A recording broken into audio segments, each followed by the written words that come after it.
micro enterprises, as well as the presidential skilling and industrial hubs for the youth. Grants will also be extended to women in business through the Generating Growth Opportunity and Productivity for Women Enterprise, which we abbreviate as GROW project. For exporters of manufactured products who face working capital challenges, the investment for industrial transformation and employment, which we call INVITE, that fund worth of US dollars 210 million, which is shillings 800 billion, is going to kick off next financial year. Private sector credit, Madam Speaker, private sector credit increased to shillings 21.454 trillion in April 2024 from shillings 20.47 trillion in April 2023, an increase of 5.2%. There has also been a slight increase in the share of credit going to productive areas of the economy. For example, the share of credit going to agriculture increased slightly to 11.3% by April 2024 compared to 11.1% by April 2023, while the share of credit to manufacturing remained the same at 13.4%. Exchange rate. Madam Speaker, despite the depreciation pressure on the shilling since the beginning of this year, the value of our currency has remained largely stable against key global currencies. Between May 2023 and May 2024, the official exchange rate against the US dollar has averaged shillings 3,771. The depreciation pressure on the account of exit of some of the offshore investors searching for more attractive interest rates offered on government papers in competing markets has been contained, thanks for our good export performance and foreign direct investment inflows. External trade. Madam Speaker, government's export promotion strategy has continued to produce positive results. During the year ending April 2024, Uganda's exports increased by US dollars 2.534 billion to US dollars 7.71 billion compared to US dollars 4.938 billion in April 2023, representing a 34% growth.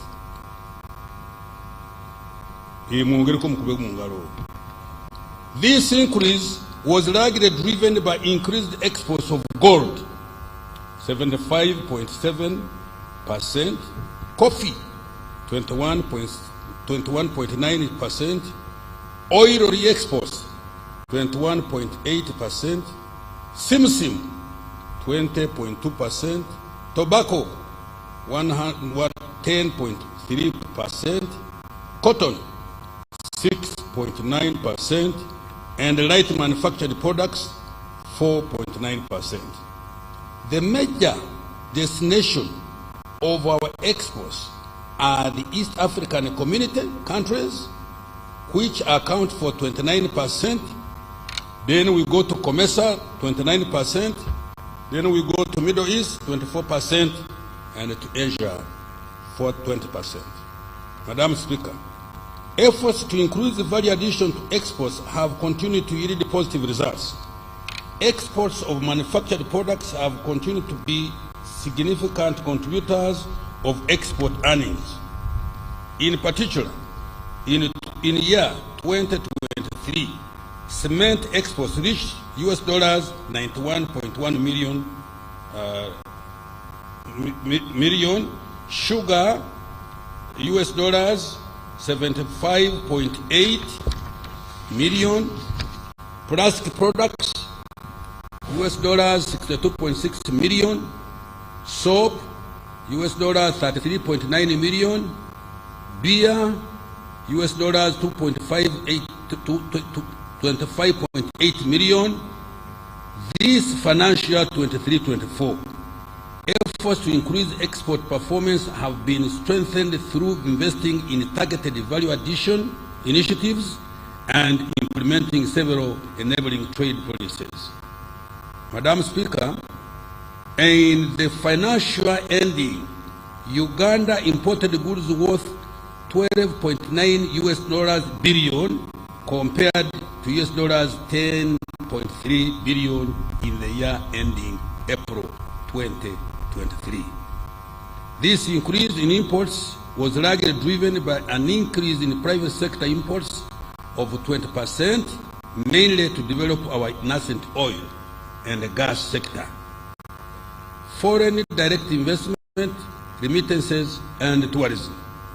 Madam Speaker, the inflow of foreign direct investment to Uganda amounted to US dollars 2.46 billion in financial year 22-23, and by December 23-24, additional FDI amounting to US dollars 1.27 billion had been attracted. Remittances by Ugandans living and working abroad increased to US dollars 1.43 billion in the calendar year 2023 from US dollars 1.3 billion in year 2022.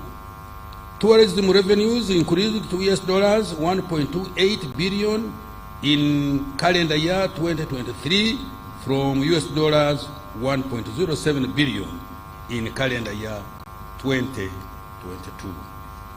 Employment. Madam Speaker, job creation ranks top on the government's socio-economic agenda.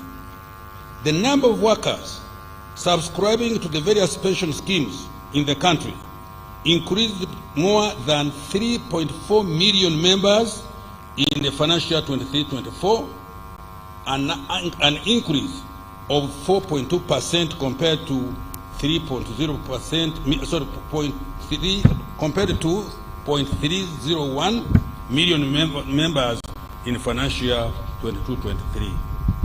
Madam Speaker, the latest reports indicate that the direct beneficiaries of the Presidential Initiative on Jobs and Wealth Creation, EMIOGA, has reached 2,237,402 in December 2023.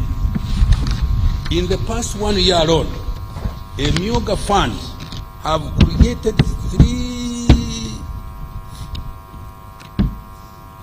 378,640 new direct jobs. This was about 40,000 additional new jobs created compared to the new jobs created in the previous year. On the other front, so far, 1.165 million households have received PDM funds worth 1.126 trillion as of May 2024, and estimated to create about 2.5 million jobs. A total of 23,083 youth projects have benefited 263,897 youth under the youth livelihood program in areas of agriculture, trade, services, and industry. This has created over 1,250,000 indirect jobs. Similarly, the National Special Grant for Persons with Disabilities is supporting 6,282 enterprises, benefiting 49,372 persons with disabilities. Madam Speaker, government is also going to create more formal jobs and related livelihoods through a number of project-funded interventions. Notable among these are the Grow and Invite projects. The Grow program is expected to directly benefit over 80,000 female-owned enterprises, 280,000 female entrepreneurs, and 1.6 million indirect beneficiaries. Another 200,000 new jobs are expected to be created from new investments through the Invite project. Fiscal performance, Madam Speaker, as a result of a fiscal consolidation agenda, which is intended to enhance revenue collection, limit borrowing for only critical and strategic investments, and control government expenditure. Government's fiscal deficit has reduced to 4.5% of GDP this financial year from 5.5% of GDP last year. Madam Speaker, the projected domestic revenue outturn for financial year 22-24 is shillings 27.725 trillion against the target of shillings 29.672 trillion, leading to a revenue shortfall of over 1.9 trillion. The Uganda Revenue Authority is working hard in the remaining days to reduce this shortfall. The revenue to GDP ratio is estimated at 13.6% of GDP in financial year 23-24. Domestic revenue for financial year 24-25 is projected to amount to shillings 31.982 trillion, equivalent to 14.2% of our GDP.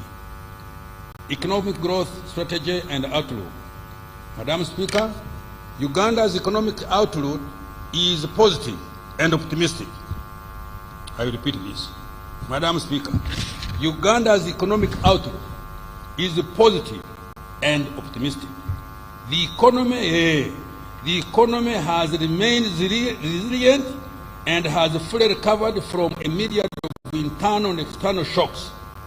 Next financial year, the economy is projected to get back to Uganda's steady state growth potential of between 6.4% and 7%, and double digit over the next 5 years.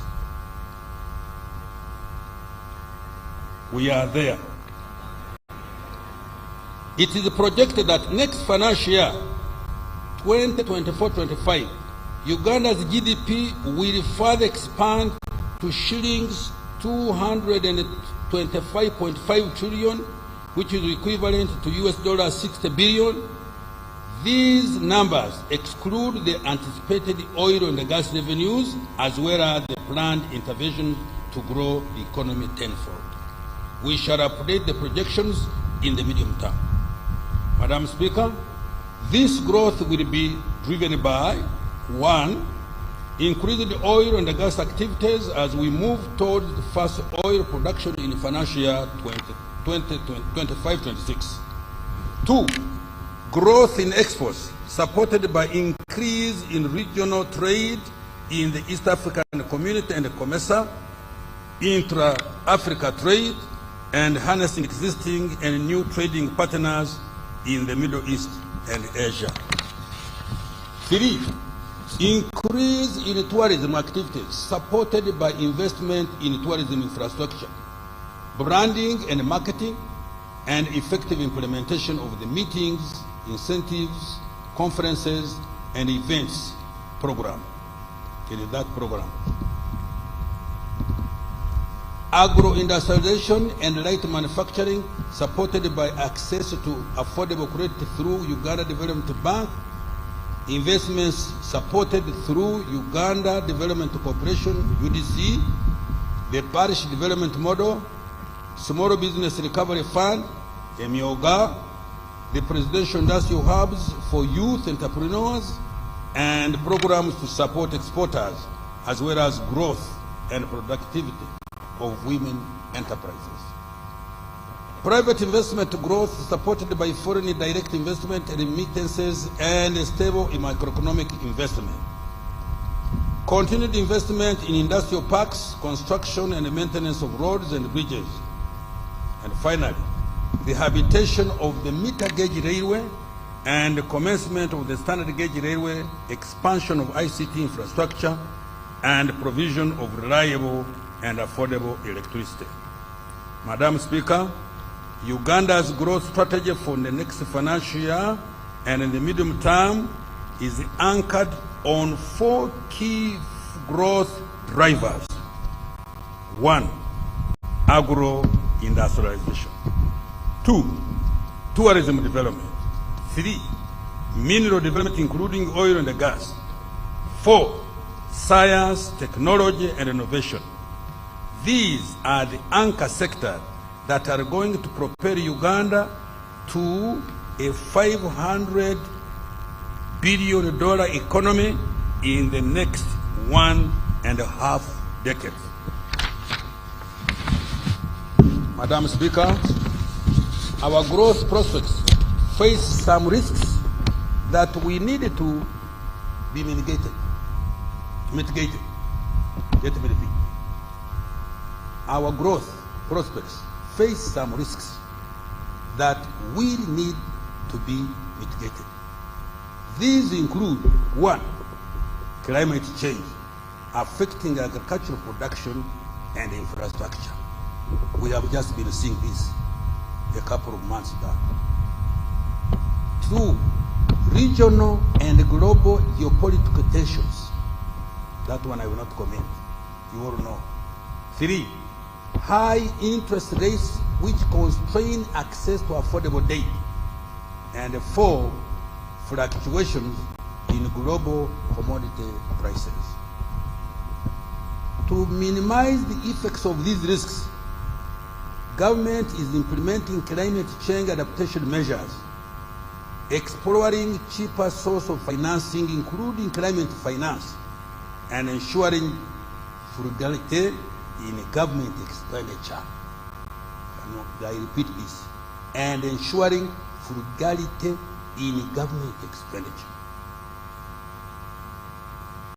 Now I want to account for financial 23-24 and the priorities for financial year that we are talking about. Madam Speaker, in the national budget for the financial we are ending, 23-24, that I presented here on June 15th last year, government made a number of commitments intended to deliver on NDP3 priorities, as well as promises we made to the people of Uganda under the NRM manifesto for 21-26. In this section, I provide accountability for what government has achieved so far and what it intends to do to ensure that commitments to the citizens are to a large extent fulfilled. Madam Speaker, I will start with what we have achieved by investing in the people of Uganda through prioritization of health care, education, water, sanitation, and hygiene.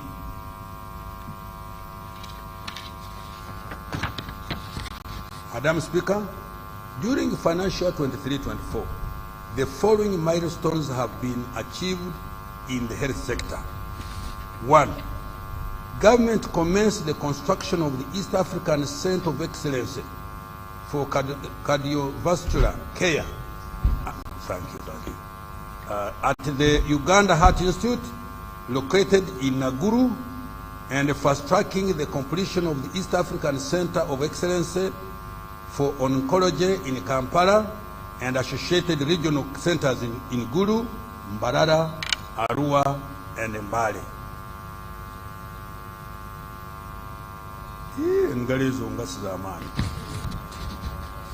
They don't encourage me. Under the Uganda Intergovernmental Fiscal Transfer Program, 371 health center tools were planned for construction and upgrade to Health Center 3 status. So far, 261 health center 2s have been upgraded to health center 3s and are fully operational. I hope the Minister of Health can testify on this. An additional 110 are ongoing at different stages.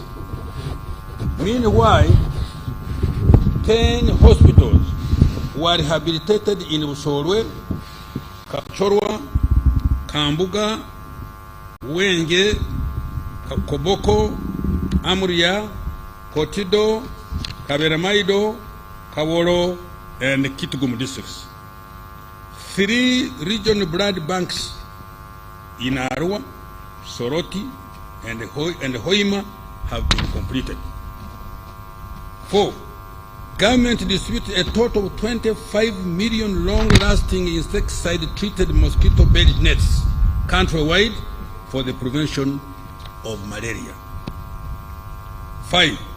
Government also provided 116 new ambulances to 100 constituencies, another 10 ambulances for the regional referral hospitals, and 6 for the command center at Naguru, among others. Madam Speaker, to further enhance the health of Ugandans, a total of shillings 2.946 trillion has been provided next financial year, 24-25. The following interventions will be prioritized: promotion and implementation of interventions for the disease prevention and health education initiative against communicable and non-communicable and neglected tropical diseases and injuries. 2. Provision of essential medicines, where an additional shillings 100 billion has been provided. 3. Improvement of the welfare of the health workers, including medical interns and doctors designated as senior health officers. I have provided more wage allocations to facilitate the recruitment of staff for the upgraded health center 3s. 4. Construction and rehabilitation of more health infrastructure and provision of medical equipment to improve quality of care and provision of specialized health care. These include, among others, the Uganda Cancer Institute and regional cancer centers, the Uganda Health Institute, intensive care units, and an imaging center for referral hospitals. Designation of the national health system to facilitate service delivery and tracking of medical supplies and health workers' performance. 6. Construction, rehabilitation, and equipping of dilapidated hospitals across the country, including the Kampala metropolitan area. 7. Strengthening of the network of medical reference laboratories, including the establishment of the East African Community Regional Center of Excellence for Virology at Uganda Virus Research Institute and the National Public Health Institute in Uganda. 8. Establishment of a pharmaceutical industrial park and strengthening the National Drug Authority regulatory framework. Now I turn to education. Madam Speaker, government considers education as a key opportunity equalizer for all Ugandans, equipping them with knowledge and skills required for productive employment, as well as enabling them to live longer, happier, affluent lives. For this reason, the following commitments were prioritized and delivered in financial year 23-24. 1. Skilling in science, technology, engineering, and mathematics. 2. Construction and equipping of 21 laboratories across the country in selected secondary schools using UPDF engineering brigade. 3. Upgrading learning facilities in 12 technical institutes and 4 vocational education centers of excellence at Uganda Technical College, in Ushenyi, Bukalasa, Lira, and Ergon. 4.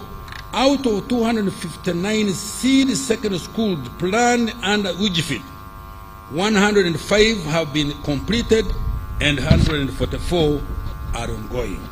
Madam Speaker, I have provided 2.497 trillion to further improve the quality of education, and the following are among the priorities. 1.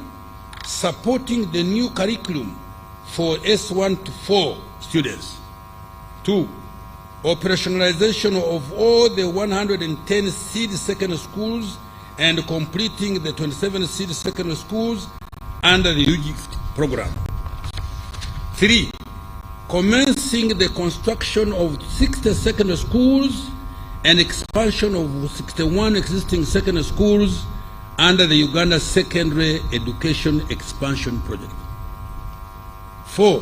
Providing loans to 5,192 degree and 1,125 diploma students who are on the government-funded loan scheme, both continuing students and new beneficiaries.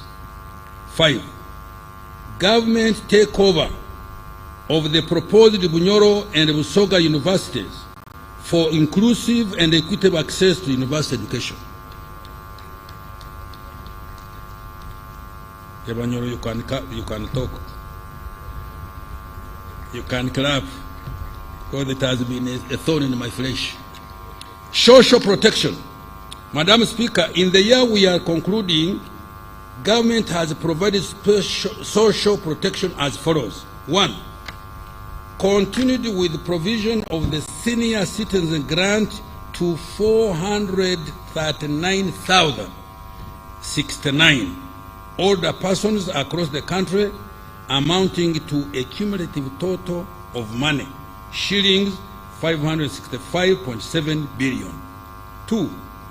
Under the Special Enterprise Grant for Older Person Program, SEGOP, the government supported 590 group enterprises benefiting 3,636 older persons. 3.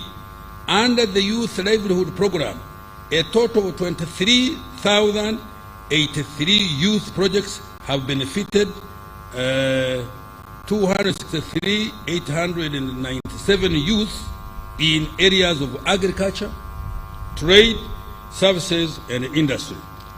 This has created over 1,250,000 direct jobs.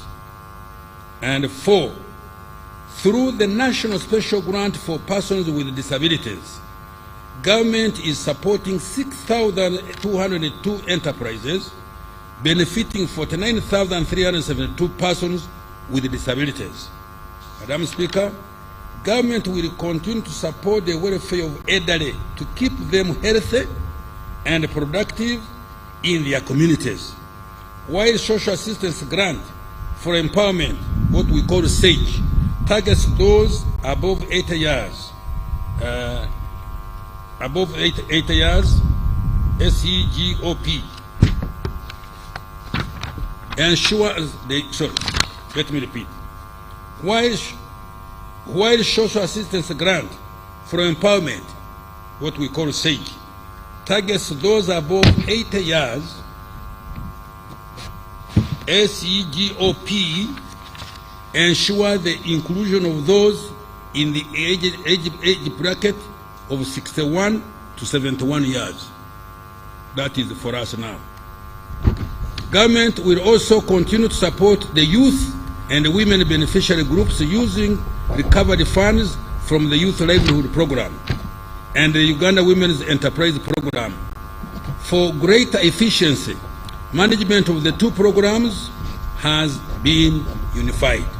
Madam Speaker, I have provided an additional shillings 355.79 billion for social protection next financial year.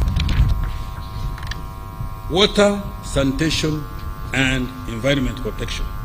Madam Speaker, as a result of government intervention, More Ugandans now have access to safe, clean water. Coverage in rural areas is now estimated at 67% and 70% in urban areas. Out of the 71,225 villages,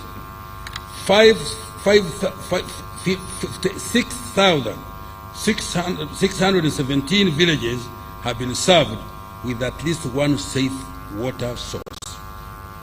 In financial 24-25, clean water coverage will increase to 70% and 85% in rural and urban areas respectively. In the rural areas, the target is to reduce the distance to the nearest source of clean and safe water for human and animal consumption to less than 1 kilometer, while in urban areas to less than 500 meters.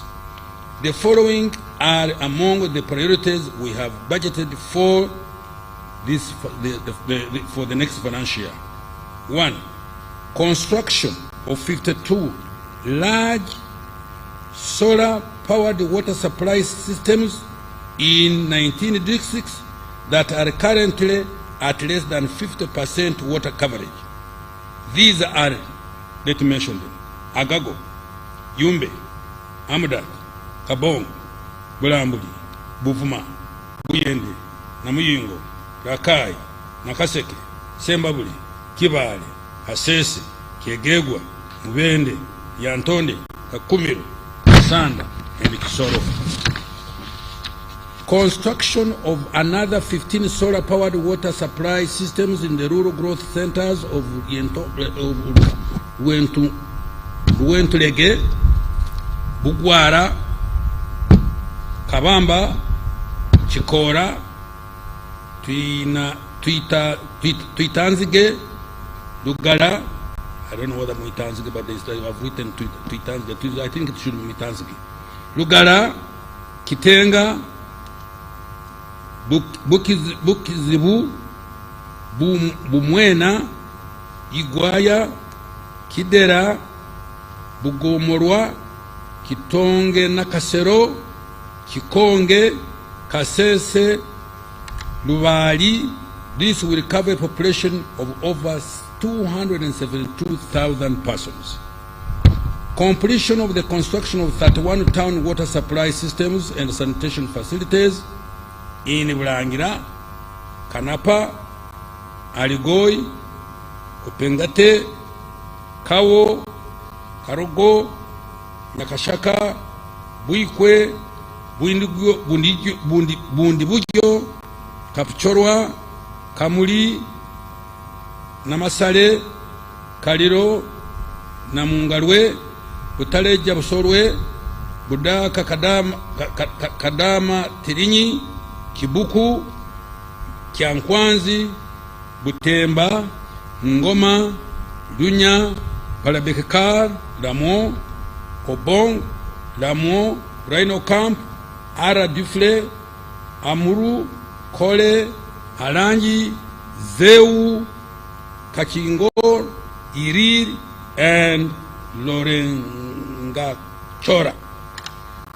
Construction of 17 rural water supply systems in the refugee hosting districts of Ajumani, Lamo, Madi, Okoro, Moyo, Terego, and Yumbe.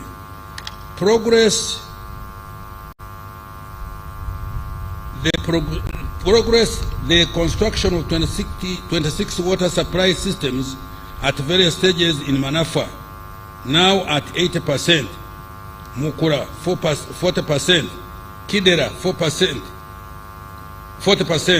Atuturu 40%, Kadunguru 10%, Kaproron 10%, Oyorwa 20%, Bukumi 5%, Rubaya 50%, Bethlehem, Nabigasa, phase 1, 50%, Kabura, Mwizi, phase 1, 50%, Mabira, 50%, Bukiro, 50%, Nyakirira, also 50%, Bugarama, Karweru, 50%, Were Katere Tere 50%, Kagarama Bushura Kibuzije also 50%, Nyanseke 80%, Busare 95%, Kibuzi 100%, Adlang, Puranga, Pader, Kasao Phase 1 5%, Kiebando, Kasimbi 5%, Nabilatuk and Dozilang. Increasing the water for production storage capacity for commercial farmers from 52.6 million cubic meters to 76.8 million cubic meters. Madam Speaker, to support the restoration of our environment and reverse the effects of climate change, government shall undertake the restoration of 42,450 hectares of degraded wetlands along the Awoja, Kanyeki, Ruhorobero, Nchwera, Chambura, Kiruruma, Naigombwa, Kibimba, Tochi, Aswa, Sezibwa, Mayanja, Muzizi, Mpanga, and Lumbuye water systems. In addition, government shall demarcate a 720-kilometer boundary with the concrete pillars along the following wetlands: Kibimba, Tochi, Sezibwa, Mayanja, Muzizi, Awoja, Mpologoma, Ishasha, Kandeke, Ruhorobero, Nchwera, Chambura, Kiruruma, and Naigombwa.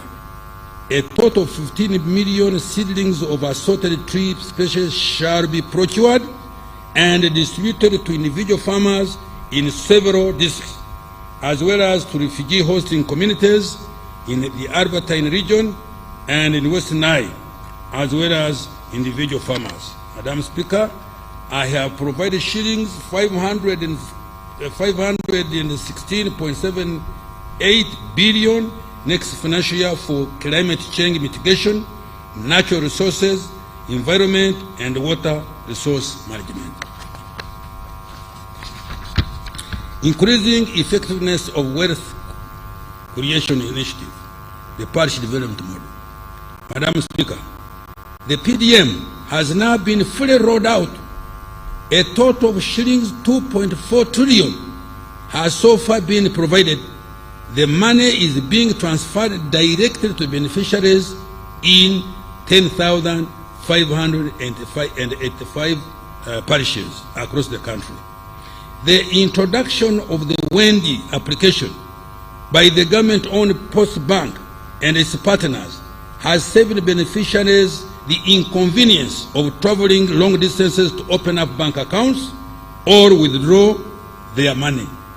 It has also enhanced transparency by providing full visibility and traceability for all funds up to the last mile beneficiary. The extensive mobile telephone coverage, both smartphone and KBDT, has helped to lower transaction costs for the PDM beneficiaries.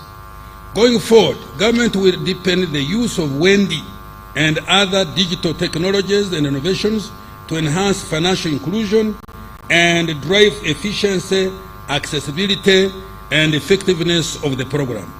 These technologies will gradually be extended to other wealth creation initiatives. The total of 1.165 million households that have so far received PDM funds have invested in intensive agriculture projects that include poultry, dairy, coffee, piggery, fish, fruits, and food crops. In the next few days, I will release the remaining 529 billion for this financial year directly into the accounts of PDM circles, into the PDM circles. Each PDM circle will continue to receive 100 million shillings. Madam Speaker, 1.1 0.599 trillion has been provided next financial year for the additional 100 million per parish to benefit more households. Government will also ensure effective implementation of Pillar 1, which includes input certification, provision of extension services, storage, value addition, and market linkages. Now in Yoga. Madam Speaker, to date, government has provided a total of 480 billion through Yoga. Out of this, a total of shillings 268 billion has been disbursed to 6,810 Yoga circles. The beneficiaries have been able to save 85 billion to further grow their circle funds. As a result, 607,636 individuals across the country have benefited from Yoga funds, and shillings 80.28 billion has been recovered from the first round beneficiaries and is being advanced to others. We should clap for my colleague Kololo. May I repeat this? Let me repeat it. I can see you didn't get it well. Yoga. Madam Speaker, to date, government has provided a total of shillings 480 billion through Yoga. Out of this, a total of shillings 268 billion has been disbursed to 600,810 Yoga circles. The beneficiaries have been able to save 85 billion to further grow their circle funds. As a result, 636 individuals across the country have benefited from the Yoga funds, and shillings 80.28 billion has been recovered from the first round beneficiaries and is being advanced to others. Madam Speaker, in the next financial year 24-25, I have provided an additional 100 billion under Yoga to support more Ugandans to create wealth and boost their incomes. Agricultural Credit Facility. Madam Speaker, since 2009, government has partnered with banks to support commercialization of agriculture through a credit guarantee scheme that provides up to 50% of the money loaned to a farmer. Cumulatively, government has invested 303 billion Uganda shillings, causing a cumulative loan disbursement of 860 billion. This money has enabled a total of 3,868 agricultural projects to access patient capital for commercial on-farm investment, post-harvest management, agro-processing, and trade in agricultural produce. Next financial year, government will continue to capitalize the SF with an additional of 30 billion Uganda shillings. Capitalization of UDB. Madam Speaker, Uganda Development Bank has grown into a formidable shillings 1.3 trillion bank in assets, providing patient and relatively affordable capital to those adding value to agricultural materials, manufacturers, as well as investors in tourism and hospitality, infrastructure, and education. It has created a total of 51,841 jobs. During financial 24-25, the bank will continue to provide capital to businesses involved in value addition, including promotion of innovation in the areas of science and technology. It will also support youth-led enterprises, manufacturers, and also provide working capital to exporters and those involved in import substitution. Green financing is also going to be enhanced to ensure climate adaptation and mitigation. To achieve this, government is going to further capitalize UDB with another 55 billion Uganda shillings. Government is also in the process of acquiring for UDB credit lines worth 0.83 trillion to lend more to wealth creators. Support to SMEs. Madam Speaker, 2 years ago, government set up Small Business Recovery Fund to provide soft loans to SMEs that had suffered financial distress during COVID-19. Government provided 100 billion shillings to be equally matched by banks to extend credit to the target beneficiaries at 10% interest rate. At a disbursement of 18.4 billion so far, supporting 1,454 businesses. Uptake of this fund has been low. Next financial government and the Bank of Uganda are going to relax the requirements to ensure increased uptake of the SBF, to uptake the SBRF to support small and medium enterprise growth. Invite and Growth Program. Madam Speaker, government is also implementing 2 programs, namely the Generating Growth Opportunity and Productivity for Women Enterprise, GROW, worth US dollars 217 million or shillings 824 billion, and the Investment for Industrial Transformation and Employment Invite, worth US dollars 210 million, which is equivalent to 800 shillings billion. These funds are intended to support women-owned enterprises and value addition for export. Madam Speaker, government is also working hard to reduce the time, cost, complexity of business registration and licensing. A business facilitation center has been set up to centralize all business investor-related services to speed up registration and operationalization of businesses. Services that used to require weeks or months are now accomplished in just a couple of hours. This is going to enhance Uganda's competitiveness even further. Agro-industrialization. Madam Speaker, government is committed to commercializing agriculture to enhance production and productivity and improve competitiveness of agricultural products in both regional and international markets. The following are some of the key milestones achieved during this financial year in the area of agro-industrialization. 1. Establishment of an infra-safe facility at Namulongo to help in the management of aflatoxins in cereals and nuts. 2.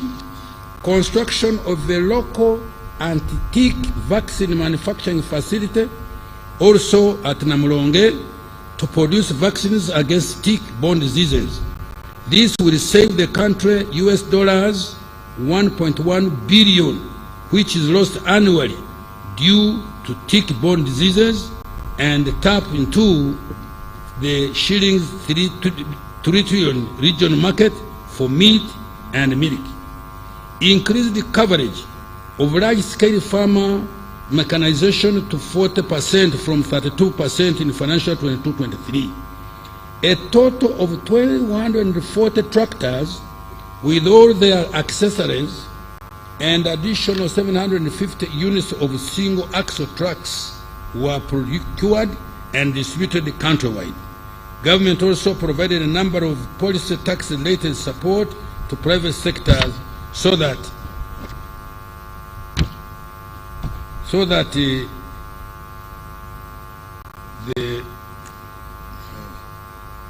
we forget about that. Somebody messed me up.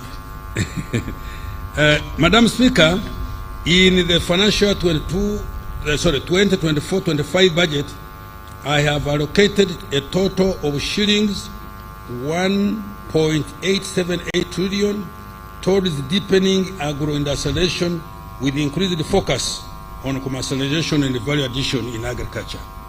The priority areas include: 1. More investment in research and genetic development of selected value chains for animal, fish, and crop varieties. 2. Support for pest, vector, and disease control and prevention. In particular, I have provided an additional 427.21 billion to procure and distribute 44 million doses of vaccines against foot and mouth disease. After the current vaccination exercise, farmers will access the vaccines through government stores by meeting 100% cost of the vaccine, while the government will cover the cost of vaccine administration. Support to narrow to roll out the antique vaccine, starting with 20 million doses. 4. De-risking agriculture through supporting increased production and productivity, as well as value addition for all priority value chains. 5. More support for agricultural mechanization. 6. Increased investment in small and large irrigation systems, particularly solar powered irrigation. 7. Support for seed multiplication through the Uganda prisons to increase seed availability for PDM beneficiaries. And 8. Additional credit support to large-scale commercial farmers to ensure food security and increase exports.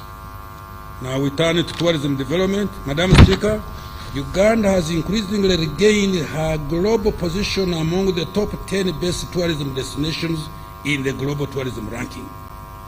In the year 2023, international tourist arrivals increased by 56% to 1.274 million tourists, compared to 885 arrivals in the year 2022, and the peak of 1.52 million in year 2019.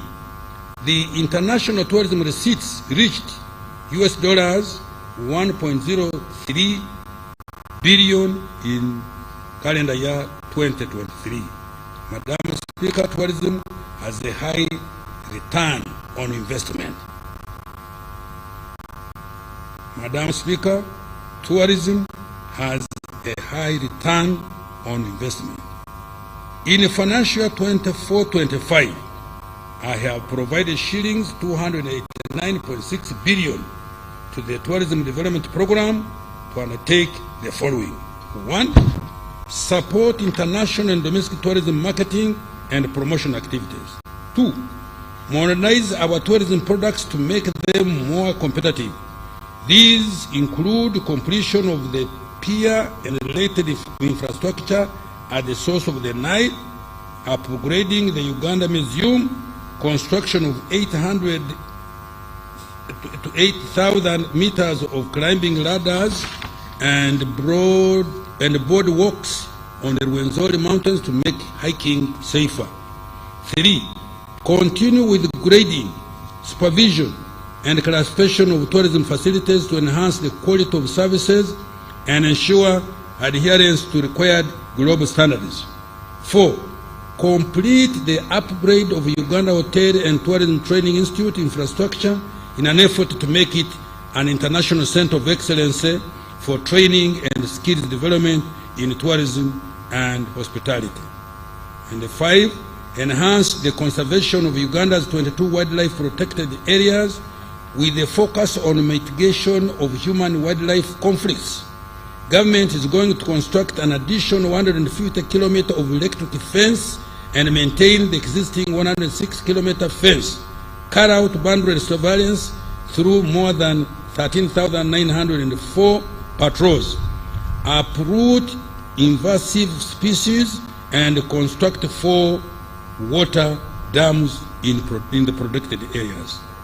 Madam Speaker, apart from the shillings 287.6 billion that I have directly provided to the tourism sector, an additional shillings 1.629 trillion has been provided for several critical interventions associated with tourism, including support to Uganda Life Authority, construction of tourism roads, road rehabilitation, and upgrade under Kampala Capital City Authority, support to AFCON 27, and the completion of key stadia, strengthening security, law and order in our tourism destinations, and extension of internet to tourism destination, among others.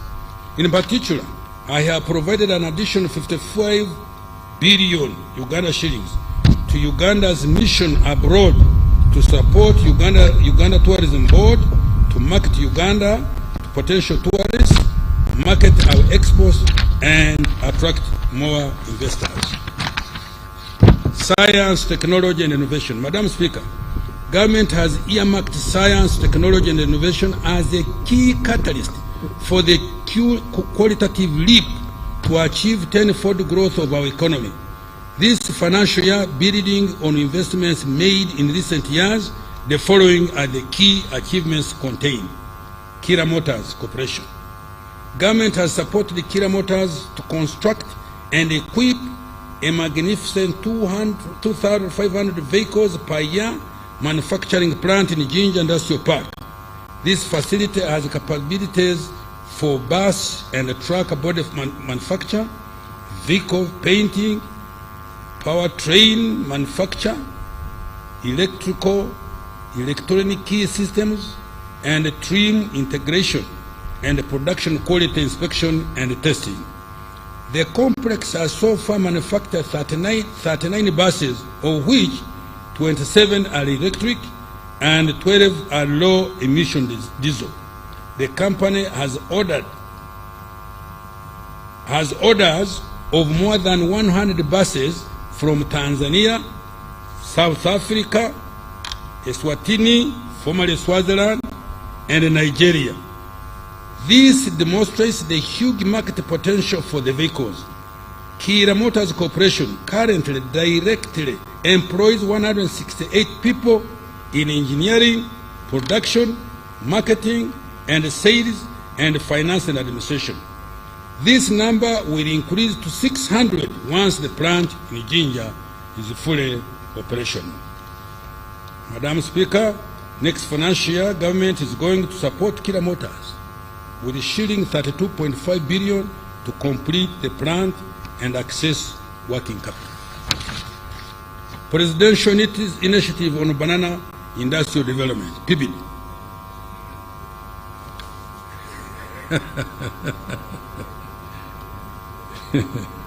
Madam Speaker, government has supported PIBID to establish a semi-automated plant in Bushenyi with a daily processing capacity of 14 metric tons of fresh matoke. This project has shown potential for import substitution by replacing wheat and also by providing gluten-free starch products. These have high global demand. The company has started fulfilling international orders, including from South Korea, the Royal Kingdom of Saudi Arabia, Qatar, and Italy. PIBID currently employs 150 staff and collaborating with 6,543 farmers. Next financial year, government has provided an additional 50 billion to complete the capitalization of the company to transition into a self-sustaining business. The pathogen economy. Madam Speaker, the pathogen economy has made tremendous progress in developing vaccines, therapeutics, diagnostics, and other health care tools for our public health security and import substitution. The scientists at Makerere University developed a PCR diagnostic kit that has so far been used to conduct more than 2 million COVID-19 tests. This kit effectively halved the COVID-19 testing and saved Uganda more than US$ 37 billion, that is shillings 140 billion Uganda shillings. A clinical trials platform for natural therapeutics, the first on the African continent. Let me repeat this. You know, when I hear something so good about Uganda, I want everybody to listen. A clinical trial platform for natural therapeutics, the first on the African continent, has been established. The human vaccines have completed have completed animal studies and are under preparation for clinical trials. Madam Speaker, other government support under the pathology economy has been directed towards the following special initiatives. 1. Day by Pharma Limited is establishing Africa's largest pharmaceutical and vaccine manufacturing facility here in Uganda. You can take the road to Bombo, you will see. The facility will create job opportunities for more than 10,000 science professionals and 30,000 others in support of the ecosystem. Production of generic drugs, cancer drugs, and human vaccines is scheduled to start by November this year. Government in the process of finalizing equity acquisition in exchange for its shilling 723 billion investment. The anti-tick vaccine project at Makerere University, spearheaded by Dr. Margaret Saimo Kahua, has undergone clinical trials. I have provided an additional 25 billion to produce and commercialize the anti-tick vaccine. Government has also supported Jenna Hubs of Professor Patrick Ogwang, known for COVIDEX, to undertake clinical trials of his natural therapeutics and establish an internationally certified production facility to manufacture and commercialize them. I have provided an additional shillings 2.07 billion for this purpose next financial year. We congratulate him. Support Professor Serwanga Sampara to advance research in human vaccines. I have provided an additional shillings 225.4 billion needed to complete the research and start producing the vaccine. Coffee value chain development. Madam Speaker, government has partnered with private sector to fast-track local value addition to coffee. We have started with 3 Apex centers for high-value coffee processing under the Coffee Investment Consortium, Great Lakes Coffee, and Inspire African Coffee. All have acquired modern roastery, freeze-dry and spray-dry technologies to produce instant, roast and ground coffee products, coffee capsules, cold brew, and instant coffee with a total capacity of 585,000 metric tons per year. One of the facilities is complete while the other is 62% complete. Government will support the completion and expansion of these facilities, the operationalization and market penetration of the products on the local, regional, and international market. The target is to aggregate, add value, and market at least 1 million bags of medium to high quality coffee, green coffee beans by 2025. This would earn Uganda shillings 560 billion, Uganda shilling, no, sorry. This would earn Uganda shillings 560 million US dollars from value-added coffee in the next 5 years, which would catalyze the whole sector to bring in at least US dollars 5 billion in line with our 10-fold growth strategy. Shillings 75 billion has been provided next financial year to improve coffee value chain development. Space program. Madam Speaker, government has supported the rapid human capital development of the aerospace program by training our engineers in Japan, China, and Egypt.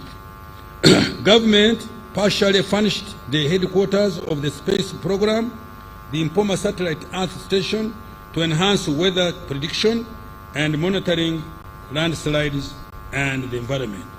Government will support completion of these initiatives, including the establishment of a satellite development laboratory and a modern geospatial center to be able to obtain data from a broad spectrum of satellites from partner nations. I have provided 3.3 billion for space program activities next financial. Madam Speaker, I want to commend His Excellency the President for spearheading the development of the knowledge economy through targeted funding of research and development and scientists in general. You are very mean. The president does do this kind of thing and you don't clap for him.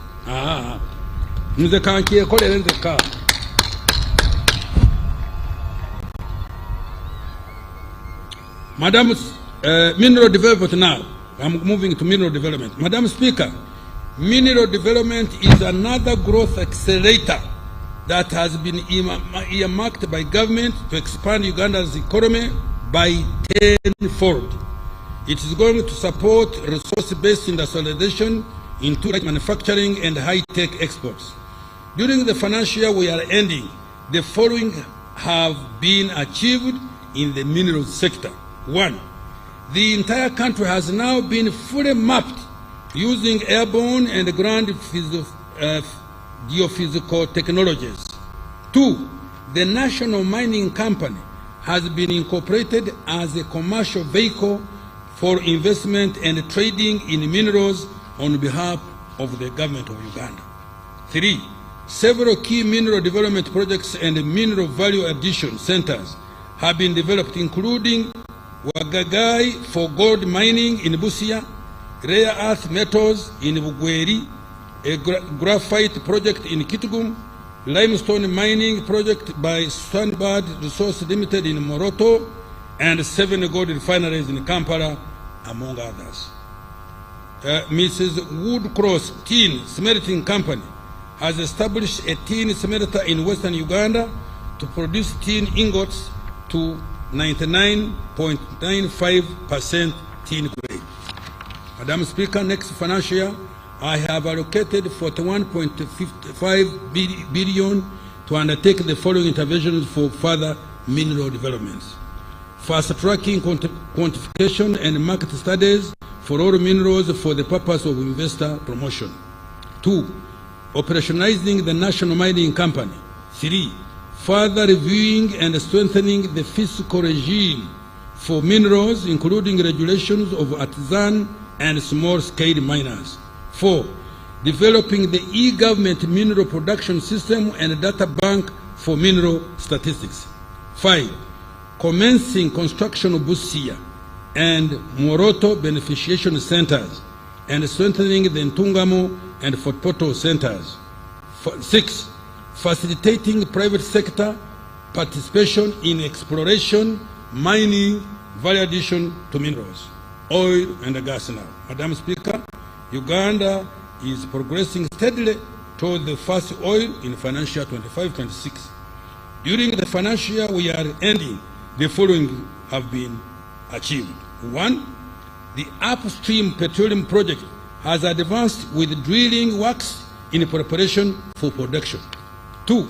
The East African Crude Oil Pipeline, EACOP, project is on track with 500 kilometers of pipeline delivered in Tanzania. The target is to lay 100 kilometers per month. 3. The thermal insulation plant for heating the EACOP in Tabora, Tanzania was commissioned in March this year. 4. The Ministry of Energy and Mineral Development has issued 2 new exploration licenses to Uganda National Oil Company and DGR, an Australian-based company. 5. The planned 60,000 barrels per day refinery in Kabale, Chikube district, is progressing very well. The land for the project sites and associated terminal has already been acquired by government. Technical designs for the project are ready. Government is working with Alpha MBM investments from the United Arab Emirates to build the refinery. 6. Government enforcement of the national content policy has ensured that up to 93% jobs in the oil and the gas sector go to Ugandans. A total of 670 jobs so far have been given. 7.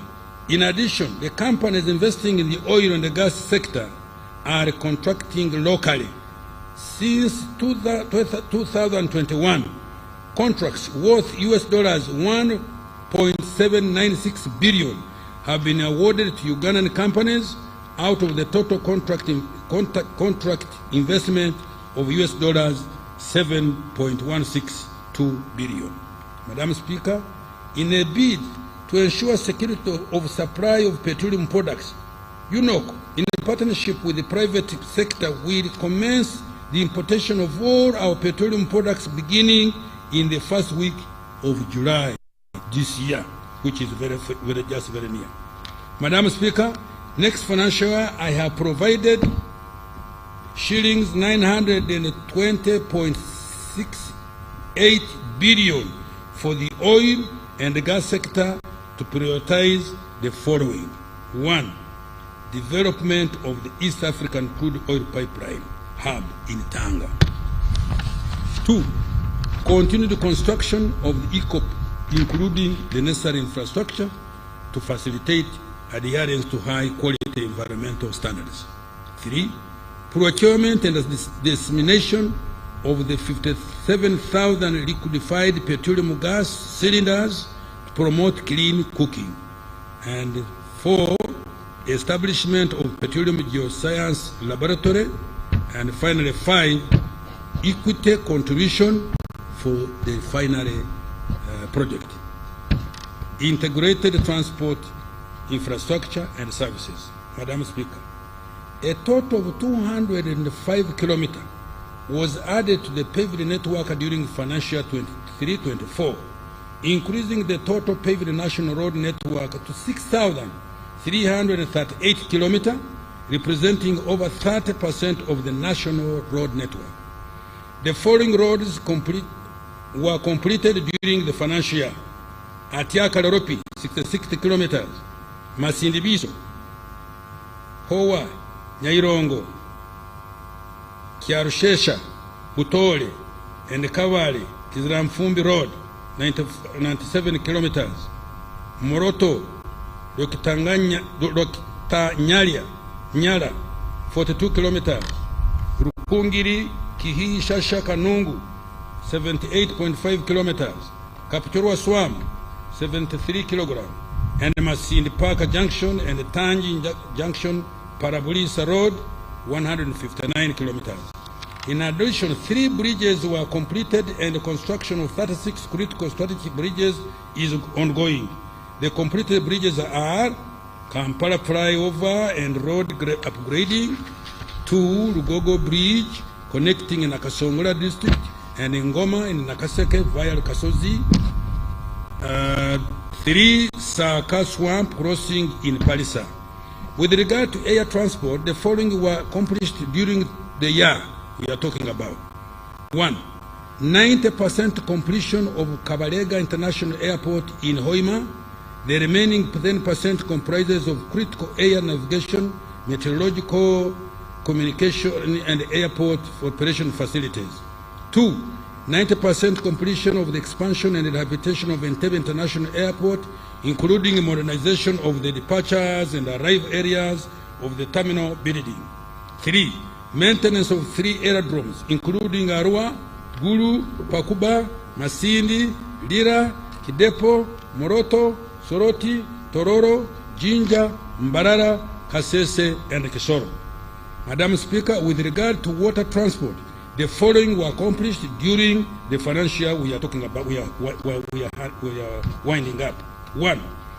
Completed the construction of 3 strategic ferries, namely Amuru Rhino Camp Ferry and 2 ferries for Bukungu, Kagwara, Kabera Maido route on Lake Kyoga.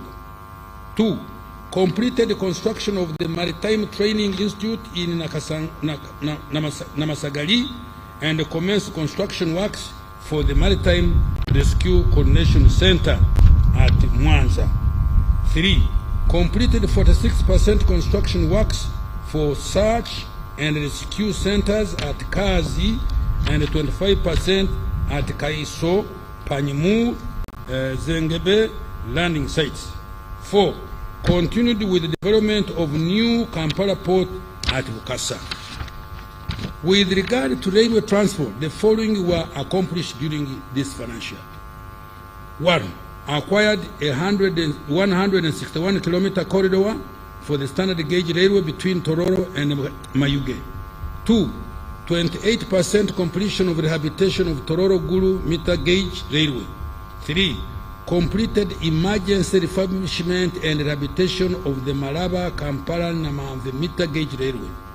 Madam Speaker, during financial 24-25, more focus will be put on maintenance of roads we have built, building a few new strategic roads, accelerated rehabilitation of the meter gauge railway, and commencement of construction of the standard gauge railway. I have provided a total of shillings 4.989 trillion for that purpose. In particular, the following transport infrastructure will be undertaken. Roads. Tarmacking of an additional 360 kilometers of roads and ongoing projects. 2. Completion of upgrading of 210 kilometers of the following roads. Muyembe na Kapiripirit, 92 kilometers, and 25 kilometers of service roads. Kira Matuga Road, an improvement of 5 injunctions, 21 kilometers. Tororo Busia Road, 26 kilometers. And Mayuge and Busia Town Roads, 18 kilometers. Kauku Werenga Road, 6.6 kilometers. And Namugonde Bugiri Road, 1.6 kilometers. Selected town roads, 5.6 kilometers in Paris and Kumi. Selected town roads, 7.5 kilometers in Palisa and Kumi, 12.2, and remedial works on Untungamu, Kabale, Katuna Road, 65 kilometers. Commencing the upgrading and construction of 643 kilometers of following roads projects. Kisoro, let me repeat. Commencing the upgrading construction of 643 kilometers of the following road projects. Kisoro, Lake Bunyonyi Road. Kisoro, Mugahinga National Park Headquarters. Koboko, Yumbe Moyo, Yumbe Ure Road, Kitugumu Depot, Namagumba Udadiri Narugugu Road, Katine Ocheru Road, and 2.1 kilometers of town roads in Kabera Maido and the Karaki towns.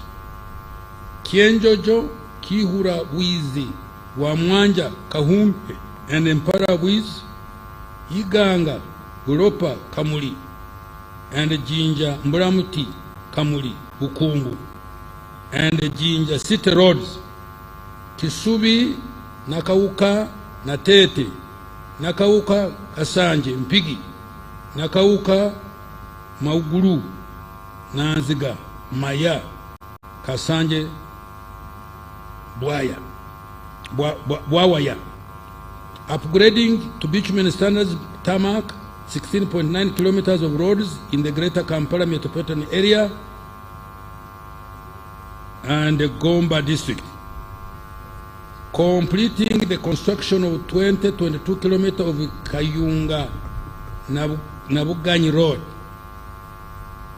6. Completing the construction of Kakiri Masulita Mawale Road.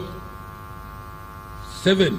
Rehabilitation of over 10,000 kilometers of national and community access roads in various parts of the country.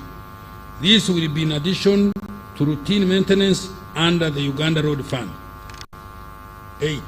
Commencing the construction works for Masaka, Kyotera, Mutukura Road, and rehabilitation of Nyendo, Vira Maria Road, and access roads.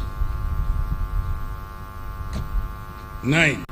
Continuing with the ongoing construction of up 30 bridges and structures on the national roads, including Ala Anzu, Gazi, Rhino Camp, Acha, Rhino Camp, Lugogo Swamp Crossing, Nabuhakia, Nambora, Namsimeri, Sahana, Kamesaru Bridges, Rubongi Bridge, Maziba, Kiruruma, Wembio, Kajweng Bridges, Kamirwa, Nyakambu, Kochi, Osu, Odrua, Dunga, Mahoma, Mpanga, Nabuswa, Nyabusu, and Perepa Bridges, among others.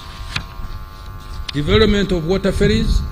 Madam Speaker, the construction of 2 Lake Bunyonyi ferries is currently underway and will be completed next financial year.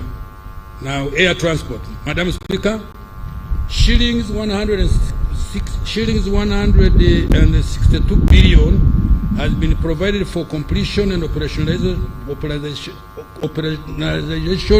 of Kabalega International Airport in Hoima, and plans are underway to acquire at least 2 mid-range aircraft and 2 cargo aircraft to facilitate exports in the medium term. Information and Communication Technology, ICT. Madam Speaker, during the financial year we are concluding, the following have been achieved in the ICT sector. 1. A total of 4,354 kilometers of optic fiber cable have been laid across the country, connecting 1,523 key government service delivery units to the national backbone infrastructure. 2. The internet penetration in the country has increased 64% from 25% in 2017, and the share of government services provided online is now at 40%, up from 20% registered in 2017. 3. A PDM information system has been developed and rolled out in all the 10,535 parishes across the country. Madam Speaker, next financial year, I have provided shillings 246 billion to continue developing the ICT and digital transformation through the following interventions. 1. Further expansion of internet connectivity and digital infrastructure across the country. 2. Continuing the rollout of digital services across government to improve efficiency of service delivery and transparency and accountability. 3. Leveraging business process outsourcing and ICT to create employment opportunities for our young people. 4. Digital skilling to increase adoption of the digital services. And 5. Cyber security, data protection, and privacy. Energy development. Madam Speaker, the country's power generation capacity has increased by 600 megawatt from 1,376 megawatt to 1,978.1 megawatt, following the connection of Karuma hydropower dam to the national grid. The electricity transmission capacity has now increased to 4,218 kilometers of high voltage from 3,500 kilometers in 2020. In the next financial year, I have provided shillings 982.56 billion to undertake the following. 1. Increase access to electricity through grid expansion and connectivity projects. 2. More investment in construction of transmission and distribution networks targeting load centers to promote value addition. 3. Improving the quality of power supply through systematic operation and maintenance of existing power infrastructure. 4. Increasing access to clean energy by supporting clean cooking technologies. 5. Development of 5 microgrid power plants using wind and solar hybrid in Karamoja. And 6. Preparatory activities for the 8,400 megawatt nuclear power plant in Uyende district. Industrial development and manufacturing. Madam Speaker, In our 10-fold growth strategy, government is going to step up efforts to accelerate the diversification of the economy, add value to raw materials to boost exports, and import substitution to continue reducing our export and also build more basic industries to produce items that Ugandans use on a daily basis, such as sugar, soap, cooking oil, clothes, medicines, construction materials, etc. Our industrialization efforts are being undertaken mainly through the private sector, but with the state playing a de-risking role. Government, through the Uganda Development Corporation, is undertaking targeted investment in manufacturing capacity. During the financial year we are ending, the following investments have been undertaken by UDC to increase local manufacturing capacity. 1. The Atiaka Sugar Factory has acquired modern mechanized equipment for the sugarcane fields in Amuru and Ramo district and installed modern irrigation systems. 2. 4 tea factories have been supported to expand and process tea for both domestic market and export. These are Kayonza Growers Tea Factory, Kigezi Highland Tea Factory, Mabale Growers Tea Factory, and Mpanga Growers Tea Factory. Continued support to Mutuma Commercial Agencies Limited in Luka District to produce intermediary and final products such as surgical cotton, cotton cake, soap stock, and cotton seed oil. 4. Investment in Bukona Agro Processes Limited in Nyoya District to process cassava and cereals into ethanol for cooking. It produces 40,000 liters of ethanol per day. 5. Investment in Budadiri Arabic Coffee Mills Limited in Soronko District to process coffee for export. 6.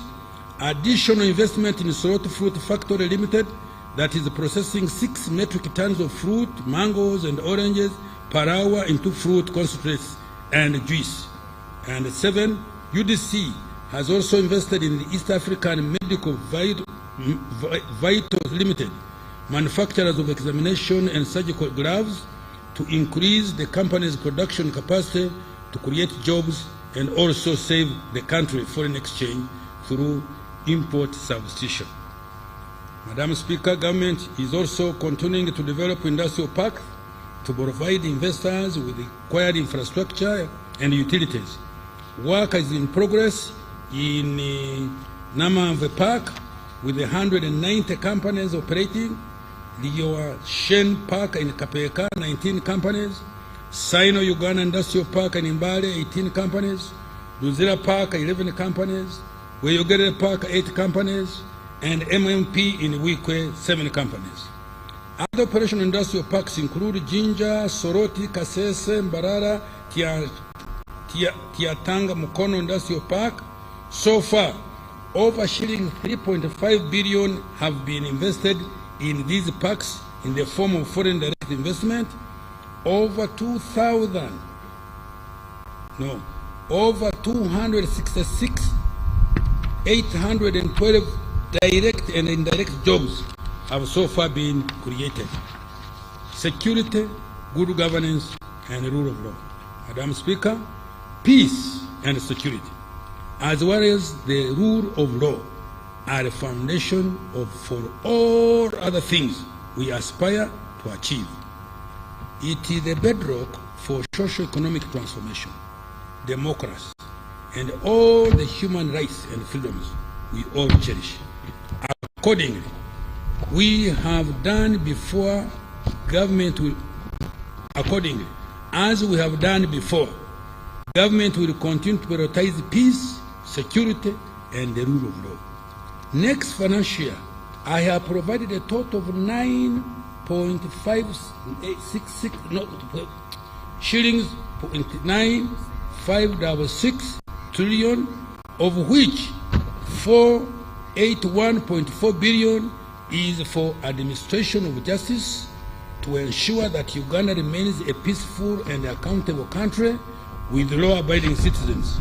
Some of the priorities in these programs include security of person and property. 1. Strengthening the capacity of security agencies to address emerging security threats and ensuring combat readiness of security agencies to protect life and property. 2. Enhancing military capacity through acquisition of various assets and strengthening the surveillance infrastructure. 3. Supporting joint military operations in the region. 4. Building effective crime response system targeting sophisticated crimes such as terrorism, other transnational crimes, arms proliferation, illegal entry into our country, money laundering, cyber crime, espionage, smuggling of contraband, human trafficking, and others. 5. Supporting the civil authorities in combating threats as well as managing the refugees in line with our refugee policy. And 6. Improving the welfare of the military, police, prisons, ESO, and ESO personnel through salary enhancement. Justice, law, and order. Strengthening justice, law, and order service delivery systems by A. Recruiting 10 more high court judges in commercial and land divisions to enhance adjudication of commercial and land cases to eliminate backlog. B. Recruiting 5 more justices of Court of Appeal in line with Judicature Amendment Act 2024. C. More investment in court automation to cover an additional 10 courts to enhance efficiency, reduce human contact, by extension reduce incidents of corruption. D. Promotion of alternative dispute resolution mechanism to complement the formal adjudication of cases. E. Starting construction of regional courts of appeal in Imbarara and Gulu, high courts in Hoima and Masindi, chief magistrate courts in Amorota, Buro, Rakai, and Katine, and magistrates grade 1 courts in Busembatia, Nyarushanje, Rubuguri, and Adwari. F. Promoting the use of scientific evidence in investigation and prosecution of cases, including construction of the National DNA Data Bank at the Government Analytical Laboratories at Wandegeya. G. Mass enrollment for and renewal of national IDs and automation of immigration and business registration services. H. Reforming laws and the due process to ensure faster and expeditious resolution of disputes, among others. Natural disaster response and management. Madam Speaker, I'm about to close. During financial year 23-24, government supported 93,930 households with relief food and non-food items across the country. Next financial year, I have provided shillings 18.1 billion plus a contingency fund of 146.26 billion to support disaster response and management, including operationalization of the National Disaster Risk Management Plan. 2. Support 50,000 households with food and non-food items across the country. 3. Provision of funds to Uganda Red Cross Society to support disaster victims. And 4. Supporting the resettlement of 1,000 households that were displaced by landslides and floods in the Elgon region, including the districts of Duda, Manafa, Bulambuli, Namisindwa, and Soronko. Government strategy for financial 24-25 and the medium term.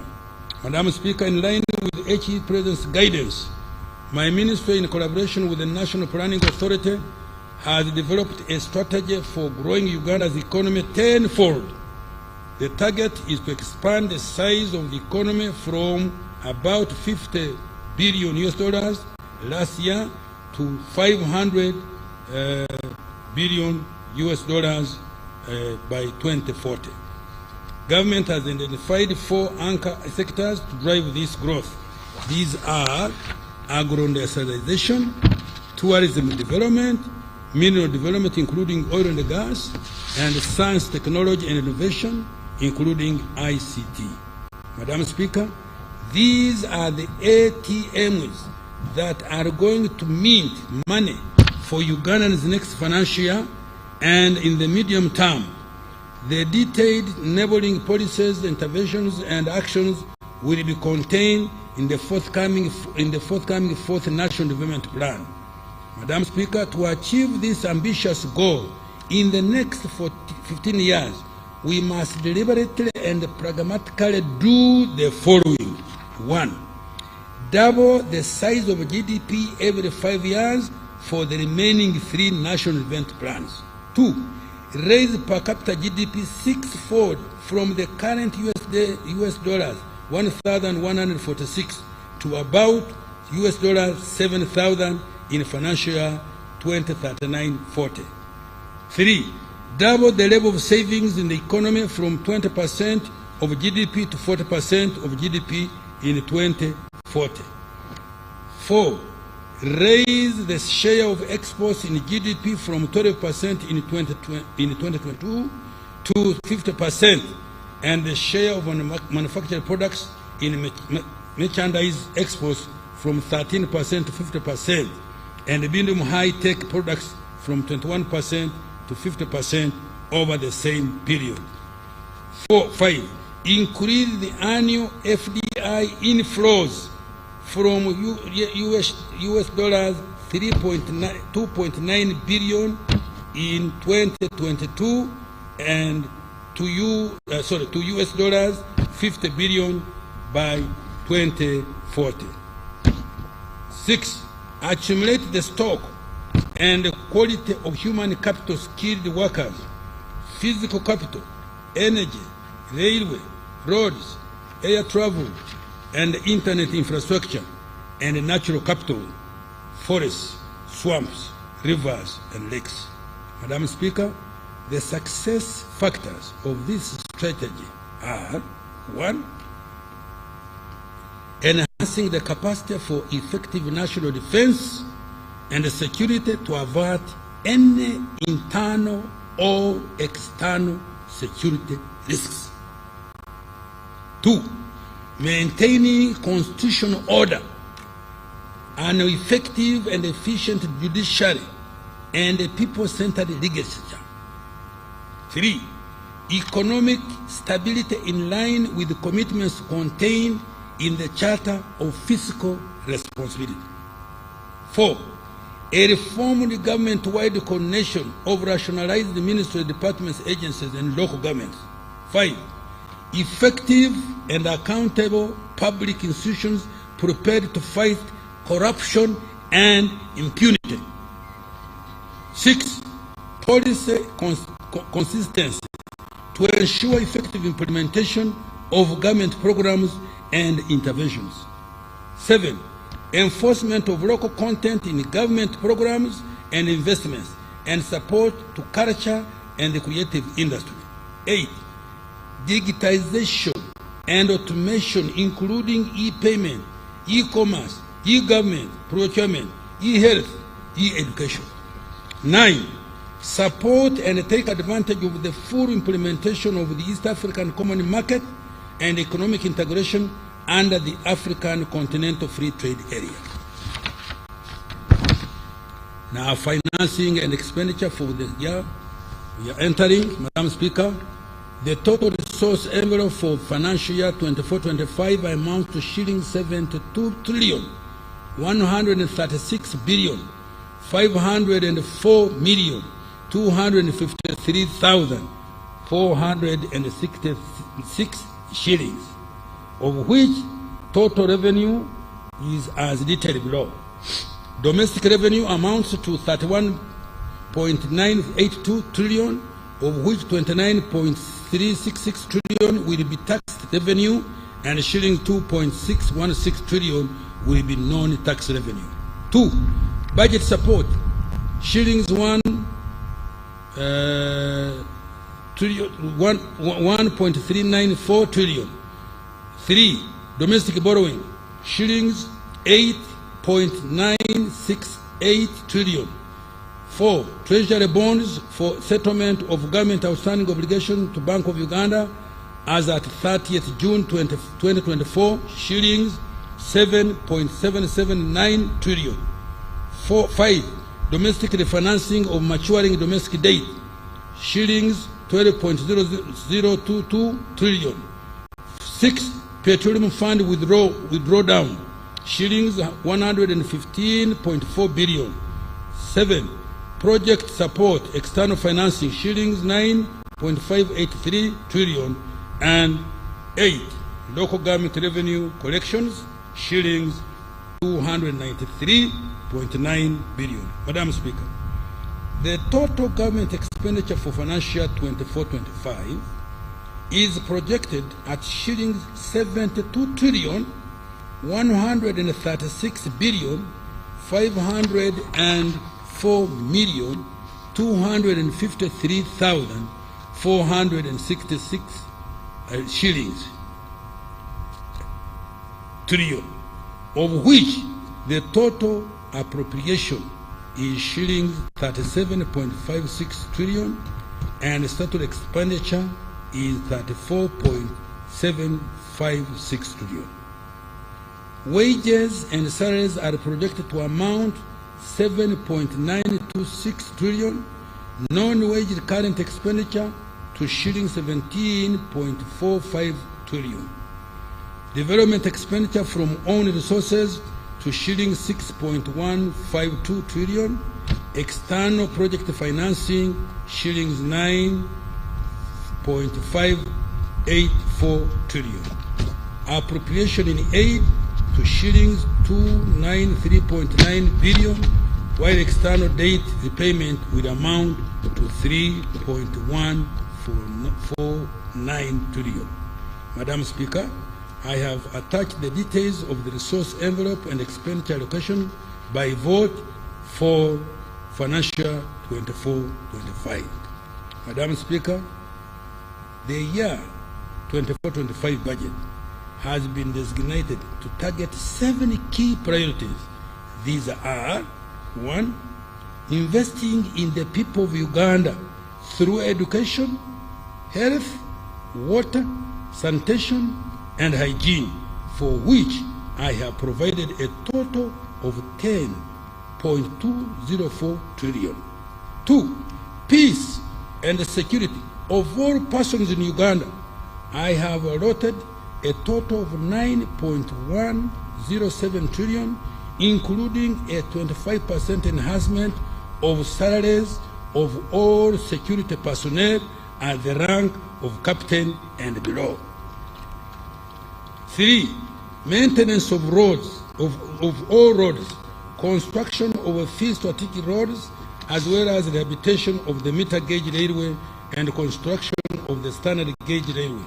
I have provided 4.989 trillion shillings for these. Investing in wealth creation initiatives, including commercial agriculture, value addition, UDB and UDC, the parish development model, Emioga, agriculture creative facility, tourism, science-based research and youth skilling, export promotion program, and the GROW project. I have allocated a total of 2.641 trillion Uganda shillings. 5. To facilitate electricity transmission, distribution, and utilization in existing energy stock, I have allocated 982.6 billion. 6. Natural disasters contingency funding, to which I have allocated 146.1 billion. 7. Our international commitment for regional and global partnership is 31.1 billion. Madam Speaker, The above priorities are in support of the anchor sectors that have been identified to drive rapid expansion of our economy. Approved sources of funding to finance the budget. Madam Speaker, following principles guided the preparation of financial 24-25 budget: strengthening domestic revenue mobilization by providing adequate funding to revenue-generating entities. 2, strengthening public finance management to ensure accountability and frugality and avoiding misuse of public resources. 3, repurposing of the budget high-impact economic growth areas.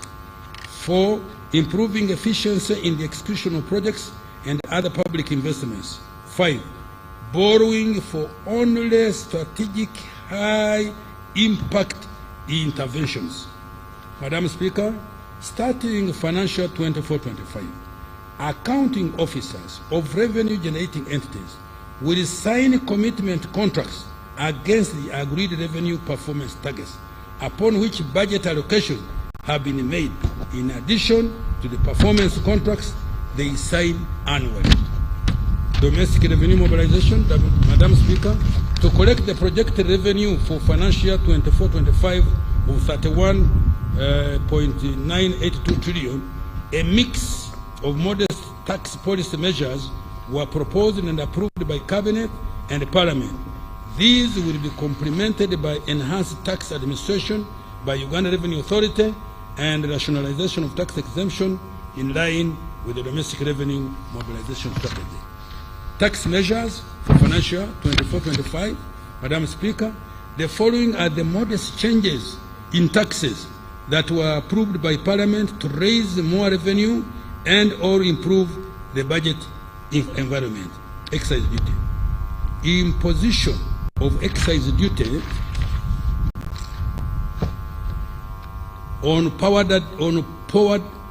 powdered beer at shillings 1,000 per kilogram. 2, imposition of excise duty at a rate of 0.5% of value withdrawals of money from other platforms other than mobile money. This does not apply to withdrawals from agent banking or banking halls. 3, increase excise duty on petrol by 100 per litre. 4, increase excise duty on diesel by shillings 100 per litre. 5, increase excise duty on imported wines from 80% or 8,000 shillings per litre to 100% or shillings 110,000, whichever is higher. 6C, imposition of excise duty on adhesives, grout, white cement and lime. The objective is to align the tax treatment of these products with that of cement. Value added tax, VAT. Madam Speaker, under VAT, the supply of electric motorcycles, vehicle manufactured and fabricated in Uganda, and their respective charging stations and batteries for electric motorbikes, charging stations and related services are exempt from tax. The objective is to facilitate the growth of e-mobility and affordability of electricity cars and motorcycles and protect the environment. Madam Speaker, starting next financial year, the provision of taxable goods, services by an employer to an employee will attract VAT. Income tax, Madam Speaker, under the Income Tax Act, we provided incentives for the following. 1, we have exempted investors from tax capital gains arising from the sale of holdings in private equity or venture capital funds regulated by the Capital Market Authority. The intention is to incentivize private equity or venture capital investment in Uganda. 2, we have provided tax holidays on the income of a person who manufactures and fabricates electric motor vehicles, electric motorcycles, electric batteries, and electric vehicle charging equipment as well as income of a person who develops, establishes, or operates a medical facility or hospital facility. 3, we have extended the waiver of penalties and interest on arrears outstanding by June 2023. This waiver will apply when the taxpayer pays between July and December this year. 4, we have also introduced a 10% withholding tax on commission paid to the banking agents and fintech agents, payment service providers. Tax administration measures. Madam Speaker, much of the anticipated additional revenues will be generated from compliance measures undertaken by URA. These include expanding URA presence and coverage by opening up 5 liaison offices. 2, strengthening the enforcement and the use of electronic fiscal receipt and the invoicing system, IFRIS, which was a battle recently, as you heard, and digital tax stamps and the rental tax solution. 3, strengthening the exchange of information with other tax authorities to combat illicit financial flows and under declaration. 4, strengthening enforcement interventions. Madam Speaker, I call upon all of you colleagues and fellow Ugandans to render URA and other revenue collecting institutions the necessary support to mobilize revenue required to meet the target for financial 24-25. We must raise more revenue and reduce reliance on borrowing and external grants. I repeat, we must raise more revenue and reduce reliance on borrowing and external grants. Those of us who go to borrow, they take us as if we are children. They look at you, go today, come tomorrow. Go today, No, we should really take a decision so that we can at least get at a reasonable percentage. Date, public desk. Madam Speaker, as at the end of December 2023, Uganda's total public debt stood at 93.3 trillion, equivalent to $24.69 billion. Of this amount, external debt was shillings 55.37 trillion, equivalent to $14.64 billion, while domestic debt was 38.01 trillion, equivalent to $10.5 billion. The public debt is projected at shillings 97.638 trillion, equivalent to $25.716 billion by 30th June this year. In nominal terms, Uganda's public debt to GDP was estimated at 46.9% in June 2023 and is projected to end at 47.9% this financial year ending June. This is below the 52.4% threshold provided for in the Charter for Fiscal Responsibility for the financial year 23-24, and less than 50% of GDP government policy target for debt sustainability. Madam Speaker, although our debt has increased, it is still sustainable, and the government is committed to keeping it sustainable. Most importantly, the money we have borrowed has been invested well, and these investments have started to give good results. The borrowed money has been spent as follows. 1, 29% was invested in improving the transport infrastructure, including oil roads, Kampala flying over, and the several tarmac roads linking the whole country, airports, including upgrading Entebbe International Airport, and the building of Kabalega International Airport, rehabilitation of the meter gauge railway, etc. 2, 28% has been invested in the development of energy infrastructure, including Karuma and Isimba dams, power transmission lines, and rural electrification. 3, 12% has been invested in improving water sources for both human consumption and for irrigation and livestock. 4, 5% in agro-industrialization.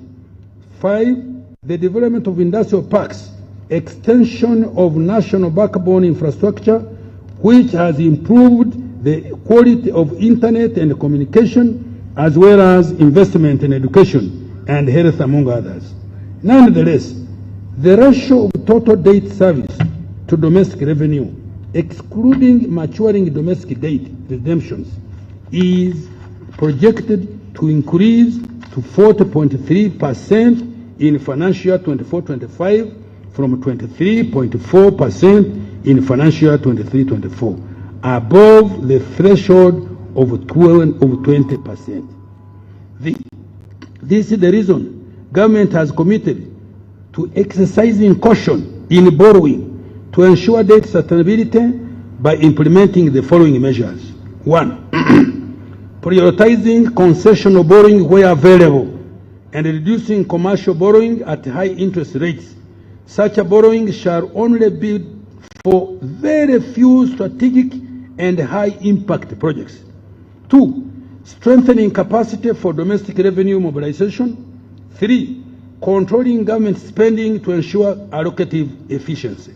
4, boosting exports to increase foreign exchange inflows. 5, ensuring project readiness and the quality of public investment to increase the return on investment. Now I conclude. Madam Speaker, in conclusion, the economy has fully recovered from various shocks that have impacted it in the past 4 years. It is now poised to accelerate towards takeoff, powered by value addition to our agricultural raw materials and the abundant natural resources, growth in industry, tourism, and innovations by our scientists. This budget is greatly for Ugandans still stuck in the subsistence economy. Countrymen and women under this category take full advantage of PDM and other wealth creation funds, as well as other support services, to join the money economy in any of the 4 sectors: commercial agriculture, industry, services, or ICT. To the private sector, this budget is anchored on the 10-fold growth strategy. It presents to you a multitude of opportunities. It has invested in a number of interventions to further improve the business environment. The macroeconomy is stable. Infrastructure is improving. Affordable capital has been provided for you to engage in value addition and export. Electricity is now reliable, and the government will work hard to reduce its cost. Regional markets are expanding, and the barriers to market access are being removed. Therefore, take full advantage of these opportunities to create wealth and prosperity. Aya, have we agreed with the businessmen? Yes, please. Yes.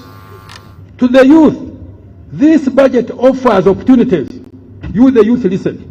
To acquire more skills, access finance, innovate, and develop new and better products. To those with talents, I assure you that creative industry is going to be supported. This budget is the beginning among many in the medium term intended to open up doors for you to escape unemployment by self-interested individuals and groups. Take full advantage of the opportunities to make money and live a productive and long life. Like some of us.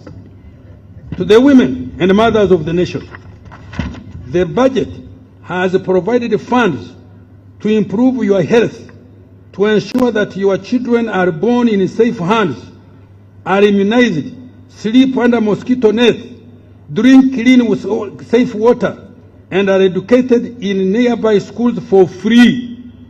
The budget has also allocated billions to support your businesses, however small they are now. To the elderly, persons with disabilities, and other vulnerable persons, wherever you are in this country, the budget offers several social safety nets, not only to shield you from poverty, but also to ensure that you can be productive and begin to live a decent life. To the gallant men and women in uniform, at the rank of captain and below, who are serving in the UPDF, in the Uganda police, in the Uganda prisons, in internal and external intelligence services, this budget contains the first installment of enhancement of your pay. Continue to serve your country and keep it as safe as you have already done. Happy belated Heroes Day. Madam Speaker, as I step off this podium, I would like to call upon all Ugandans to embrace the President's message. Let every adult Ugandan engage in producing a good or a service for sale. That way, we shall be able to create a bigger pie for the greater good of our country. I dedicate this budget to all the wealth creators. Madam Speaker, with that passionate statement, I wish to beg you to move. Thank you. Thank you so much, Honorable Minister. Honorable Minister, everybody appreciates your budget this year, and that's why you can see nobody has even slept. We want to congratulate you so much, and we want to thank you, Honorable Minister. And by extension, we want to thank the President for the clarity of your delivery of the budget speech for this financial year. Thank you so much, Honorable Minister. Next. Remarks by His Excellency the President. Honorable members and distinguished guests, as I said, Honorable Kasaija was performing a delegated role. The Chief Minister of Finance now is going to give us briefs on his budget. I now take this opportunity to invite His Excellency the President of the Republic of Uganda, Yoweri Kaguta Museveni, to make his remarks on his budget. Welcome, Your Excellency.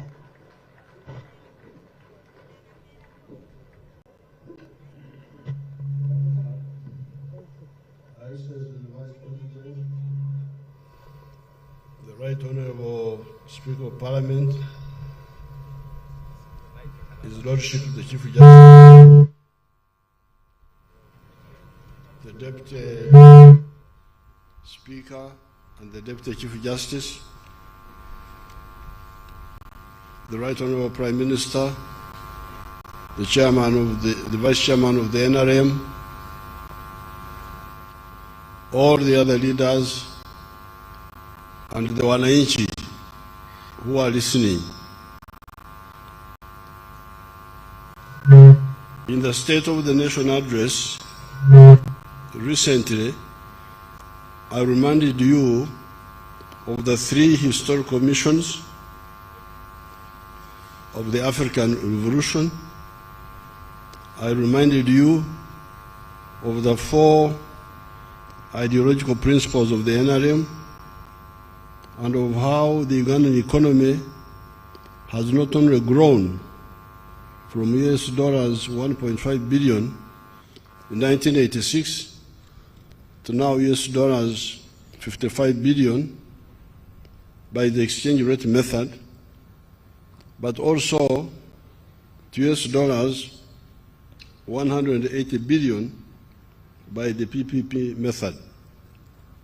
I think the economists should get time and explain to you this difference between GDP by the exchange rate method, which is what the minister was talking about here, and GDP by the PPP method, the purchasing power parity method. The exchange rate method shrinks our economy because we are still importing items from abroad unnecessarily. We are importing unnecessarily. If you look at the size of our GDP by the PPP method, it is now 2 times the size of the South African economy when Museveni Mandela took over the leadership of that country in 1994. Because at that time, the GDP of South Africa was about 80 billion, 89 billion or something. So if you use the PPP method, the GDP of Uganda now is 2 times the size of the South African economy by the time Mandela took over government there.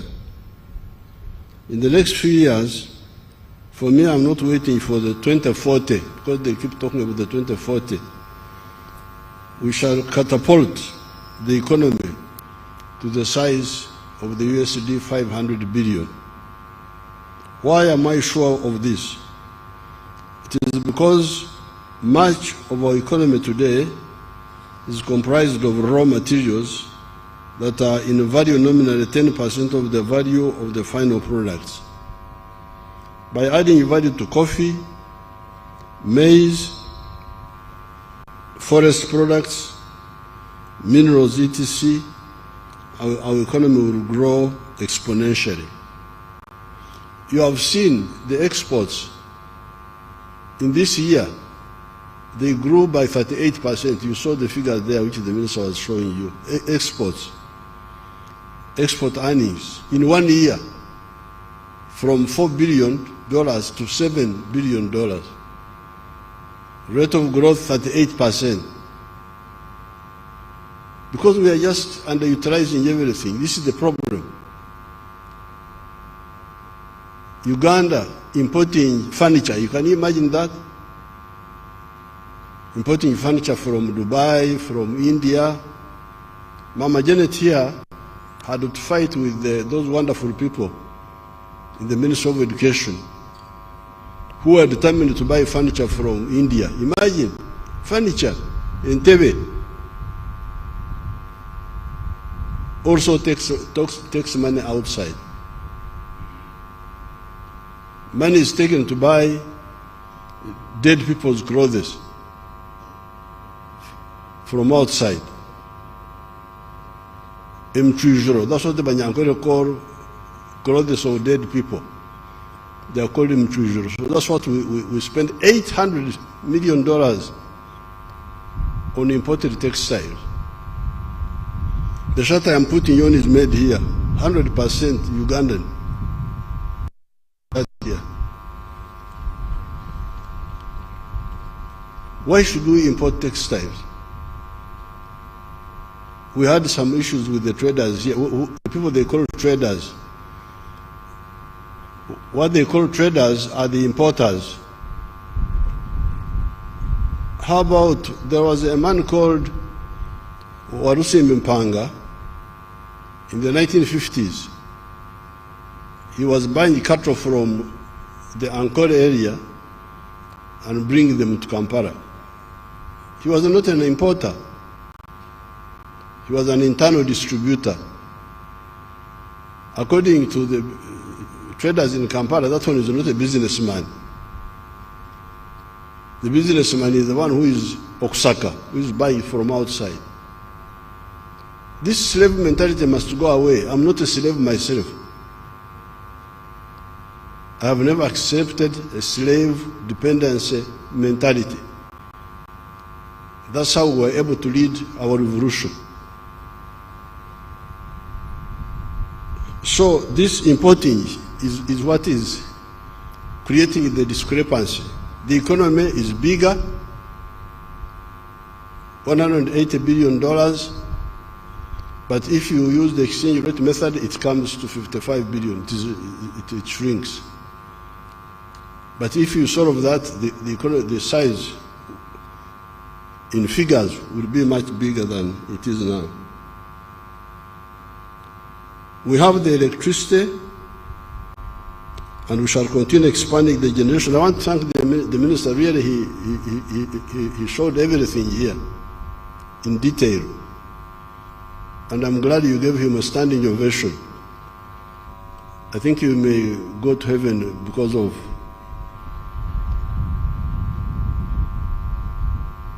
showing gratitude. Entasime Karachi? Entasime Karachi? The one who does not thank, nobody will give him again. We have the electricity, and we shall continue expanding the generation and the transmission. The private sector is the main engine of growth and transformation. We already have a well-educated population that is easy to skill and is also innovative. As you saw, the science, the knowledge economy, those are our young people who are doing all those scientific innovations. In order for the economy to grow, the only thing I can add on now, because I don't want to give a long speech, in order for the economy to grow even more, we need to be competitive in the products we produce. And the minister conveyed my message very emphatically, which I will repeat at the end of this short speech. But in order, we need to be competitive in products and services we produce. Our products and services must be cheaper and of better quality than products from other countries. In order to achieve that, we need affordable electricity, which is already being worked on. Because for you to be competitive, you need cheap electricity. And we are working on that, as you saw here. We need low-cost money for the wealth creators, which is already available in the forms of PDM, Emyoga, and UDB loans. I really want to render irrelevant these money lenders and all these people who suck our people. We shall continue putting money in PDM, in Emyoga, in UDB, so that the people who want wealth creation have soft money, money which is not very expensive.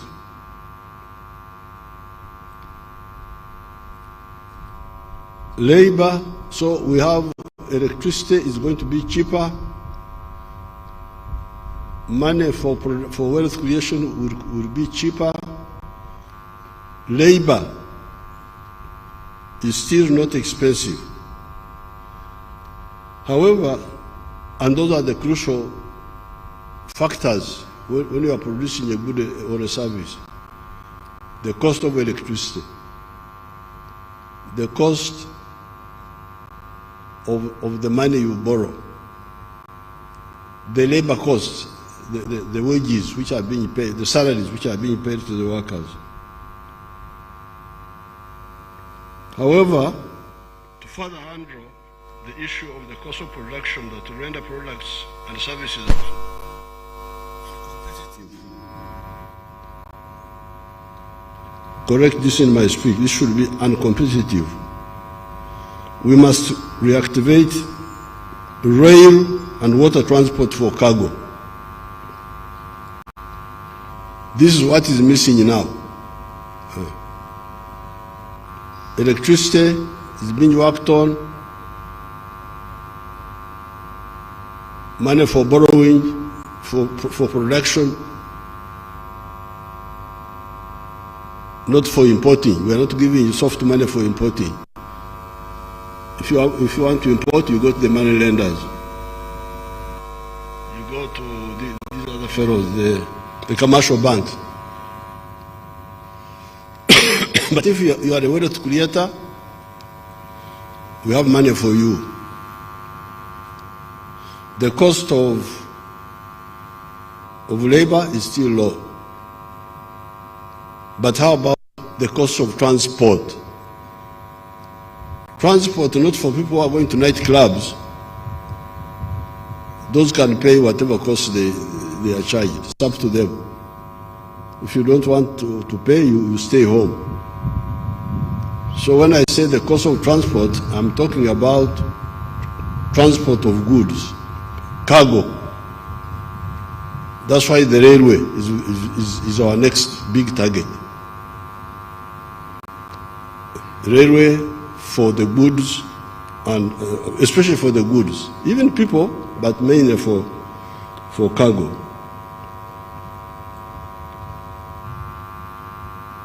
We must reactivate rail and water transport for cargo. We have repaired the old meter gauge from Maraba to Kampala and also from Kololo to Gulu Pakwach. We are going to start building the SGR, the standard gauge railway from Maraba to Kampala and Kampala to Mpondwe to Kasese. Later, we are going to expand the SGR, the standard gauge railway, to Gulu Nimule. The railway will transform our capacity to create wealth.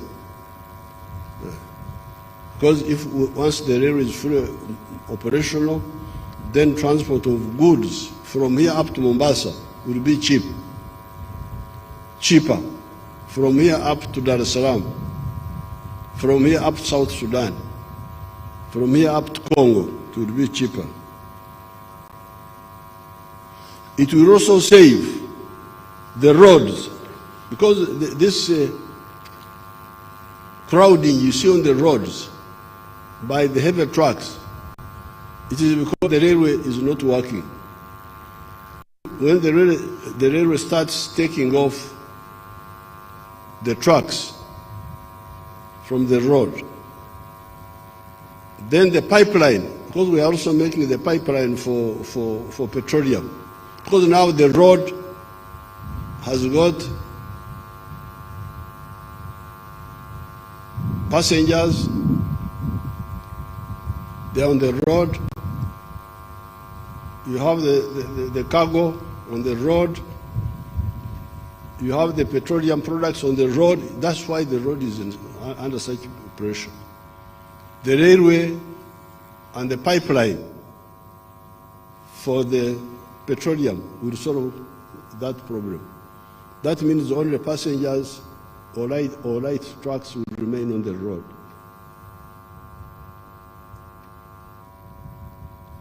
It will cause less pollution and consume less fuel, because on the road you spend a lot of fuel stopping, because of the slow movement.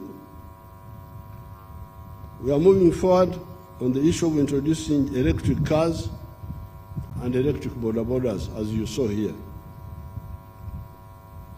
So, these are the two additional strategic interventions: the railway and the pipeline for the petroleum products.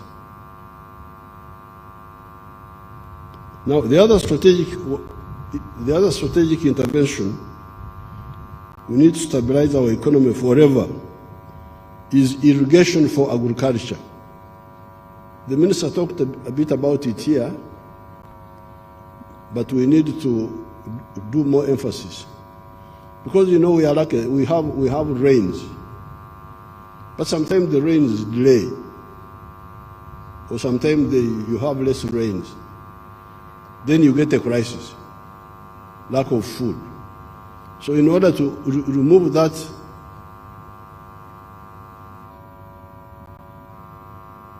that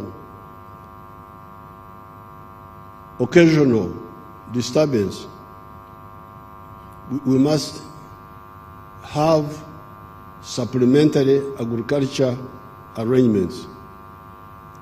Much of the time we shall have the rains, but if the rains don't come, there is standby irrigation.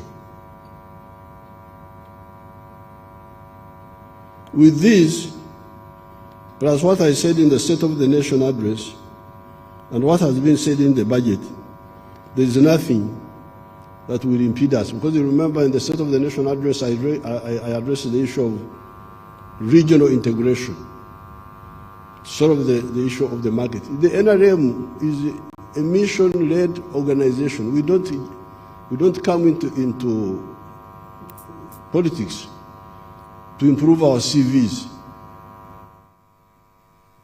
Former this, former that, please. We are not here to improve our CVs. No, please. We started fighting from the 1960s because we had historical missions. We had aims. That's why we cannot move. We must achieve these aims, and we have achieved them, as you can see. We have achieved some of them.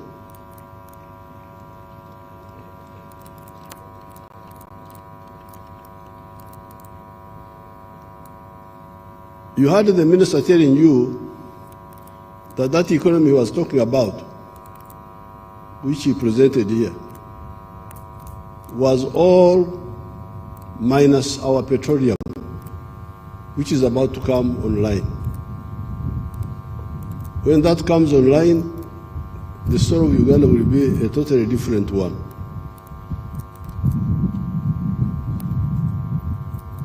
In a short while to come, our petroleum will start coming from the ground. This will enable the government to earn an extra $2 billion per year, assuming today's prices.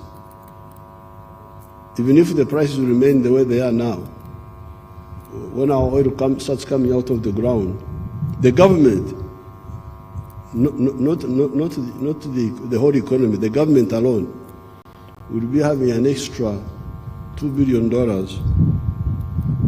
per annum. This is apart from other income streams for the country. This does not include the money to private groups and so on, but to the government. This oil money will never be used for consumption. Who is in charge? We shall never use this oil money to import perfumes and whiskey and what have you. Never. It will never happen. It will only be used for infrastructure and science development. Therefore, strategic items like the railway and the irrigation will be funded by us directly. So this business of borrowing of this and that will stop.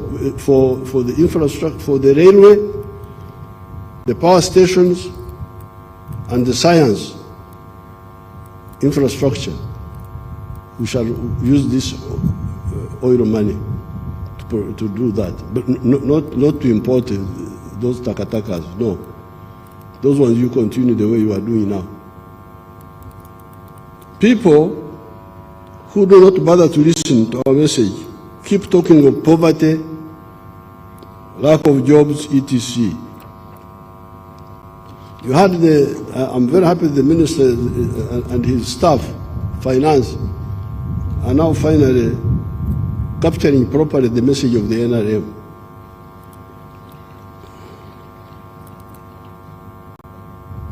Because we have been having problems with them, the way they present things, the way they talk. Sustainable development, what is that? What does it mean? One time I asked, what does a sustainable pregnancy mean? That somebody is pregnant sustainably, never produces a baby. Nature provides that you have quantitative growth and qualitative change. Pregnancy, after 9 months, becomes a baby. Maybe after some time, changes into something else. That's how life is. You cannot have a static situation indefinitely. So we are very clear that prosperity means an adult person participating in producing a good or a service and selling it. And when we say participation, he may be the owner of the product, or he may be an employee, but he will participate in producing a good or a service and selling it. And if you do that with the chibaro, with the proper mathematics, you will get prosperity. That's what I've been telling you. And we have been telling you, and the minister has now repeated emphatically, I'm very happy with finance now. I have nothing useful to add. And he has told you that the sectors where prosperity is are 4. Commercial agriculture with the Chibaro, Chura, Aymar, Otita, with the mathematics. Commercial agriculture. Secondly,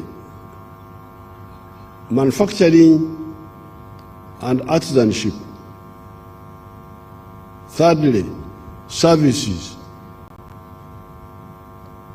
And fourthly, ICT. So in those areas, that's why you'll get prosperity. You should choose to be somewhere as a wealth creator or an employee of the wealth creator.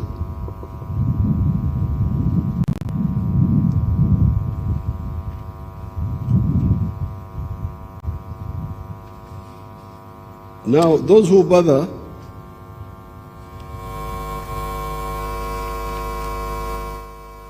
people who do not bother to listen to our messages, keep talking of poverty, lack of jobs, etc. The 4 sectors of commercial agriculture, artisanship and manufacturing, services and ICT, if utilized in the manner recommended by the NRM ever since 1995, will create so many jobs that we will exceed the job levels of Uganda. Uganda doesn't have enough once we develop our full capacity. Uganda will not have enough workers. And by the way, this one happened during the time of the British, when they introduced a few activities here like coffee and cotton and sugar. That's how Africans from Rwanda, from Burundi, from South Sudan, that's how they came here. That small economy, money economy, or during the British time, created so many jobs that the internal people were not enough. That's why our brothers had to come from Rwanda, from Burundi, from South Sudan, to work here. So even now, if we all become wealth creators in the 4 sectors, there will be so many jobs.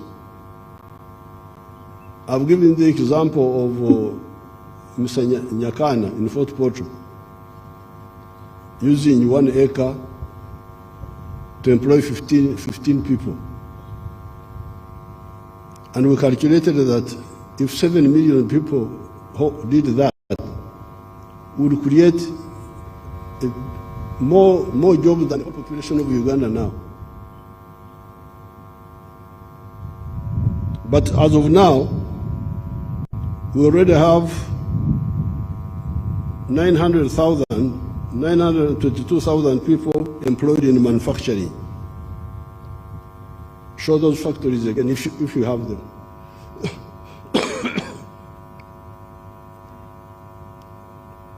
Show them on the screen, the factories.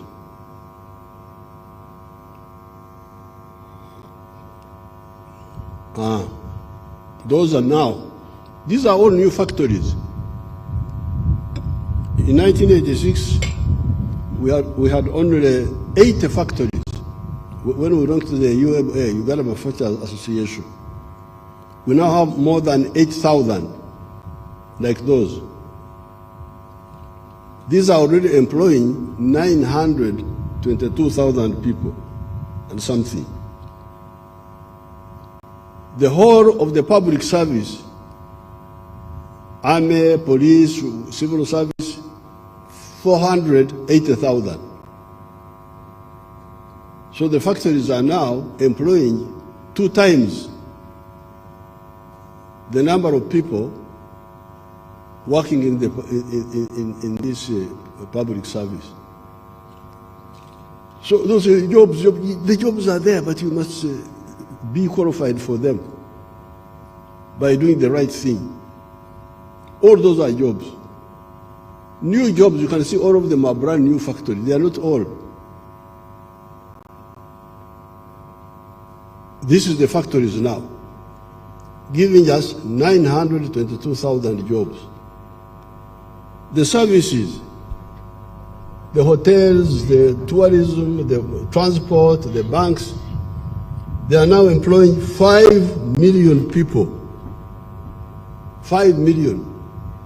Look at show that factory, the one of the factory.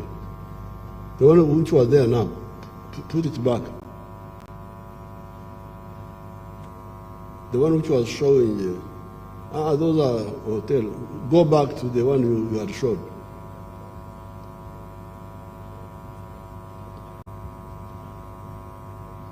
It was a factory where workers were seated. No, there's another one which was bigger. There was a bigger one. Anyway, they are all the same. You can see how many people. Jobs are there. Look at that. Look at that group now.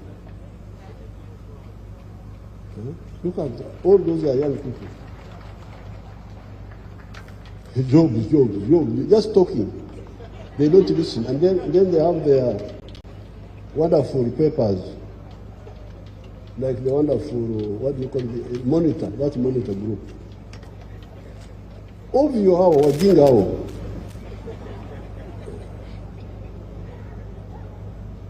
They are like enemies of Africa. The other day, I saw them when they tested Karuma Power, 600 megawatts. I think there was some blackout or something. So they were celebrating in their paper monitor. You see, the network, the transmission network cannot handle the power. And I had heard that opinion. It's very interesting to see how the enemies link up, enemies of Africa. So the logic of the monitor is like what I used to hear with the governments, with some of the civil servants who are like on the side of monitor also. They were saying, but if we have the power station at Karuma, how shall we evacuate the power? If you can't evacuate it, have the factories near there. They can all be around Karuma, nearby, if you don't have to carry it far away. When Jinja, Owen Falls Dam, was opened by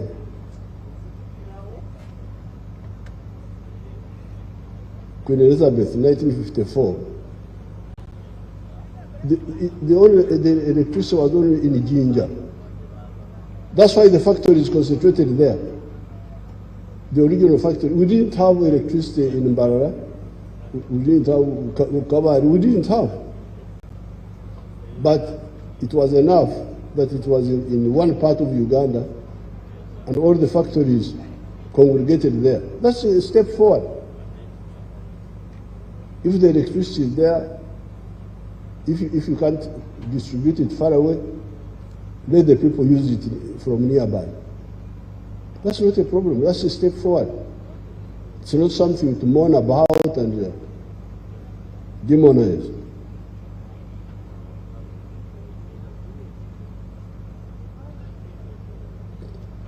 Now, the ones employed in services, the 5 million, 40,000 of them are employed in ICT.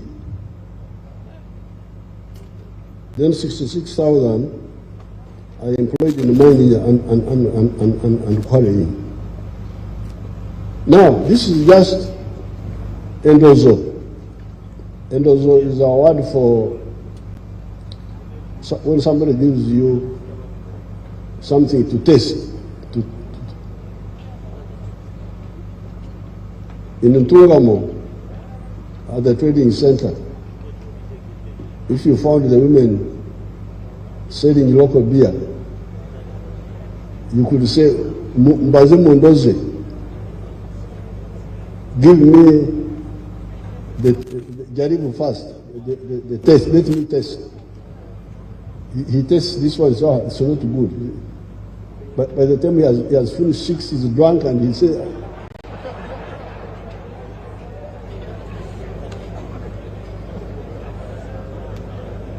he says all the beer is bad.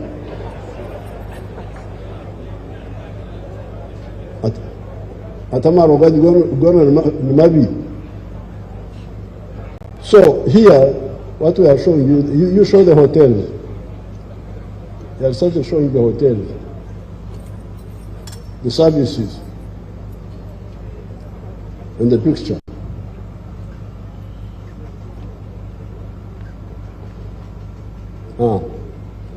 All those are employed people. And here in my small speech, I also have those pictures there.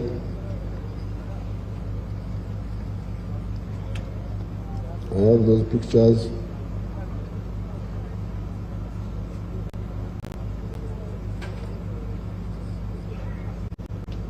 Therefore, I want to repeat what the minister said. Ugandans, wake up, work. The work, the wealth, the prosperity is in the 4 sectors: commercial agriculture, artisanship and manufacturing, services and ICT. The capital to help you go into any of these sectors is already available in UDB, PDM, Emioga, etc. If the money which is there now is not enough, we can add more. But start.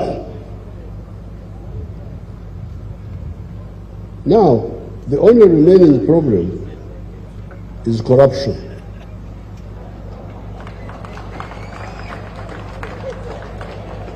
As I said the other day, we are going to stamp out that corruption. It's really amazing how people do not see. NRA is a very, very powerful force. I don't know how anybody thinks he can play around with it. We are very soft. We use soft methods. We never force anybody. We always talk. I am like a pastor, preaching. Repent, you are going to go to heaven. But they don't know. I don't know why they forget that we have got a lot of capacity, a lot of power. which we shall use if necessary. I mean, I can't get it. Because these corrupt people insult our heroes. The other day, we were in Mpenja celebrating Heroes Day.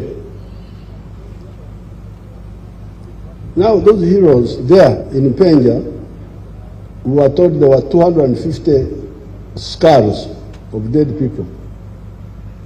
They are there in just that day. Now in the whole of Uganda, we lost 800,000 people killed. 800,000. In Luero, we gathered 30,000 skulls. There were 70,000. So this sacrifice, that's how you are here, you fellows. Excellency President, Excellency Vice President, Right Honorable this, Right Honorable that, His Lordship this, all those powerful people, Honorable, I don't know what, they are all here. On the blood of our people. You heard them when we were in Mpenja, they were still talking about Akasimo, their small this and that. They sacrificed and we are here. But you come, you get a chance to lead. Instead of helping people, now you start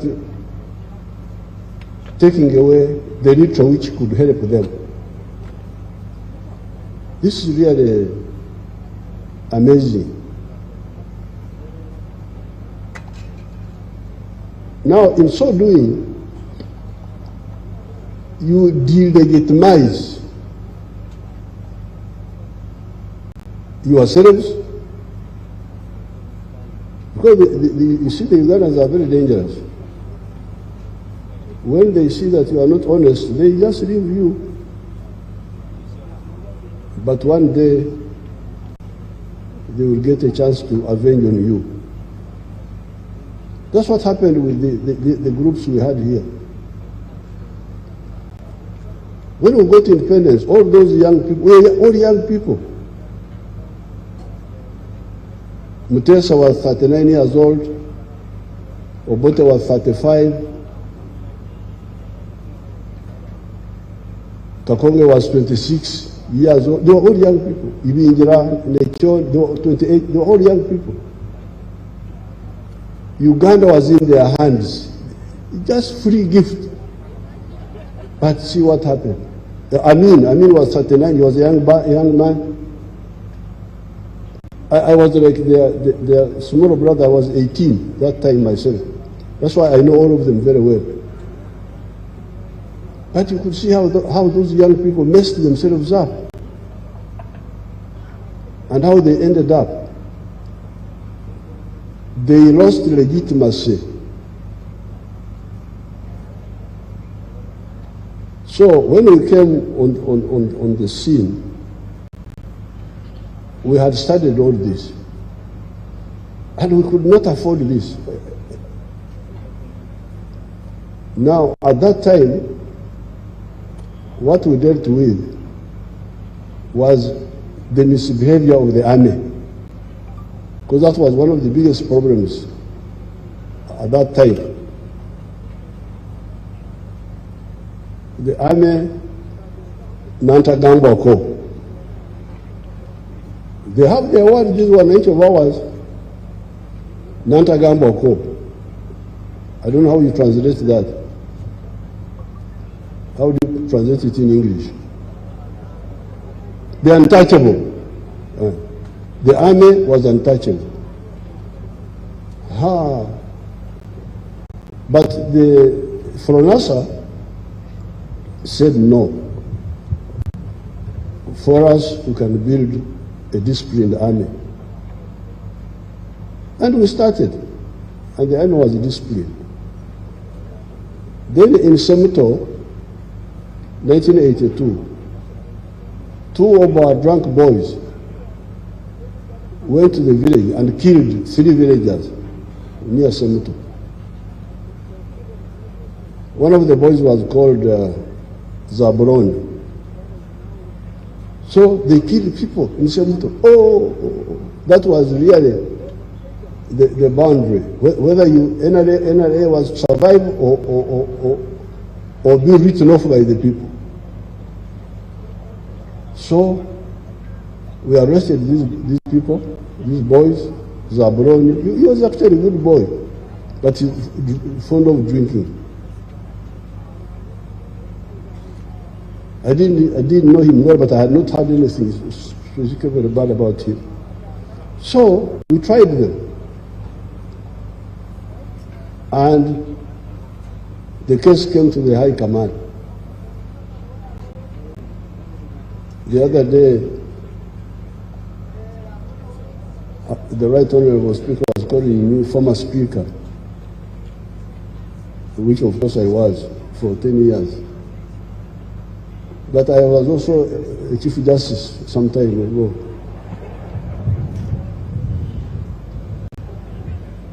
So, in the High Command, we had somebody who had studied law at Makerere,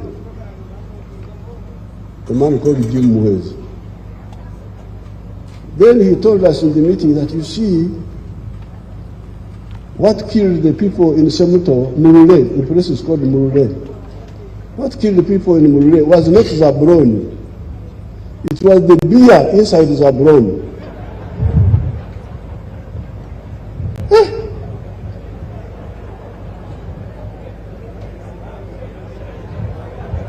So what do we do now? How do we separate the beer from Zabron? Because Zabron was a Chibomara, carrying the beer, which made him kill people. So what do? We have to shoot those children, those young people. Shoot them in public. This is how the NRA was built. Because when we did that, the Baganda said, Bano Barnamazima. And that was the end of all this group. UFM of Kaira, because they were talking Buganda, they were in those things. The Wananchi could not listen because they had seen Amazima. Intubano Barnamazima. These are the people of the truth. So therefore, I want you people, especially with the Africans. I'm very glad CJ is now talking of the alternative justice, which is really the indigenous justice. Because the justice of the wigs and all that, when you sit there, some of it is, for instance, with the African people, the problem of murder. You kill my brother, I must revenge. I'm duty bound to revenge or quarrel. Because if I don't, the spirits will kill me, of my brother. My brother's spirit, for whom I did not revenge, will go against me. So the only way you can escape revenge is Okaraba. You go back and, for the Africans, we have got restorative justice. It can be punitive, retributive, but it is also provides for restorative. To say, okay, please, don't revenge me. Let's sit down. One of our people killed your brother. Let us solve this. Like, for instance, I still have a date with the clan of the late Colonel Angola Machodwogo. You remember he was killed by our soldier. I must make peace with the clan on behalf of the army. I must make peace with the clan. Otherwise, they will just keep quiet. You are powerful, you are president, excellency, what? Yes. But they will never forget. They will never forget. So, when I went there, I said we are going to do, the Banyankore call it Okaraba. So, murder, rape, that is an unforgivable sin. It must be sorted out, it must be fully accountable. Other things like fighting in the bar, what, corruption now. Corruption is very dangerous.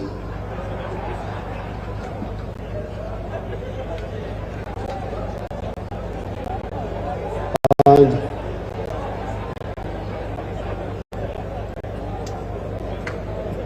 don't involve me in your struggles with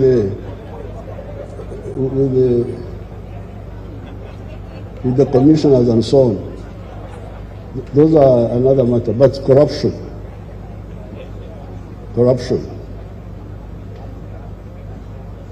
So these three, murder, rape, must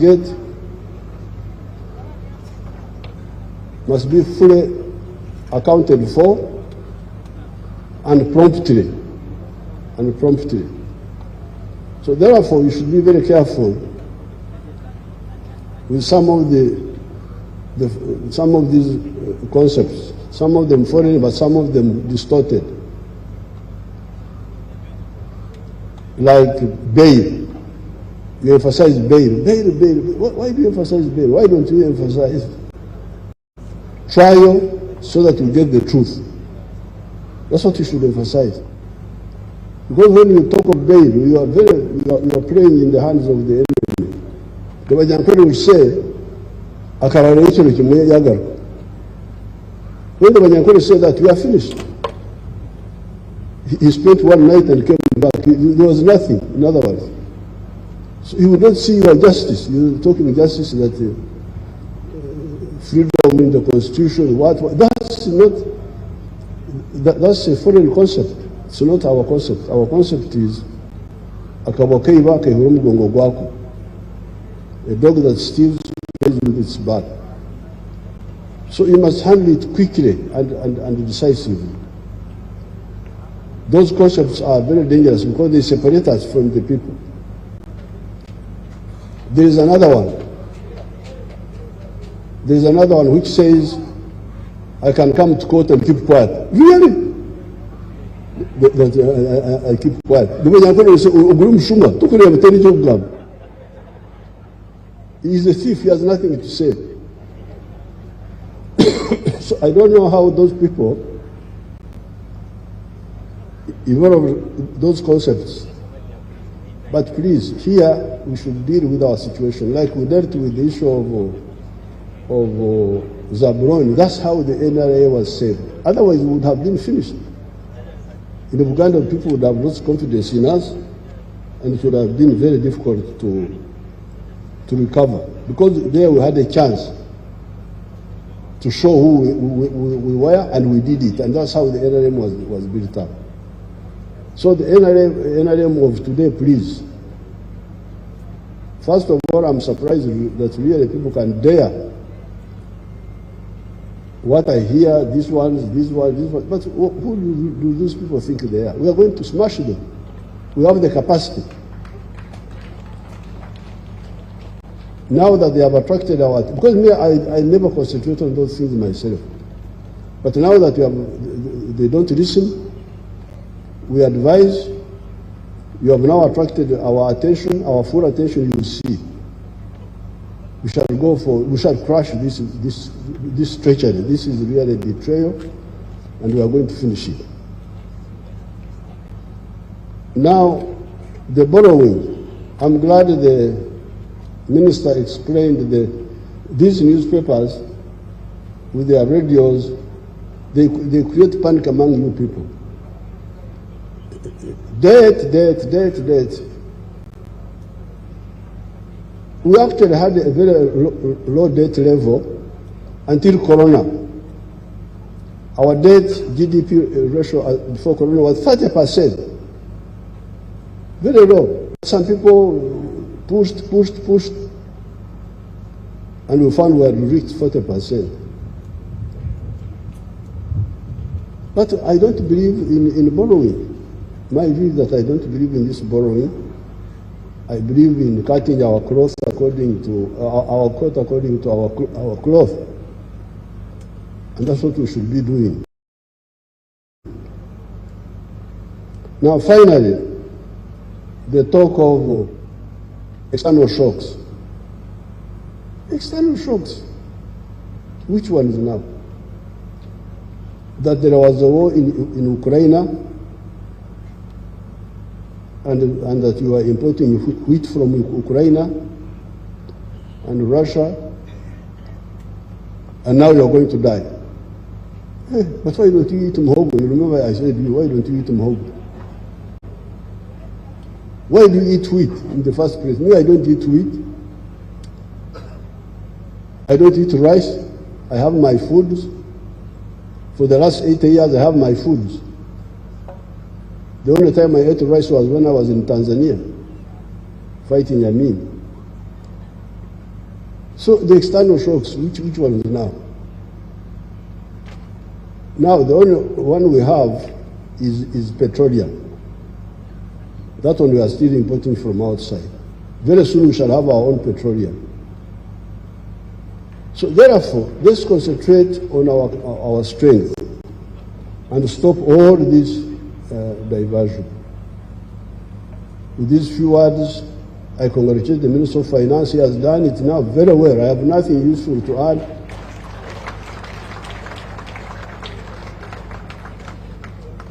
And I thank the Speaker for presiding over the meeting and all of you for coming. Thank you very much.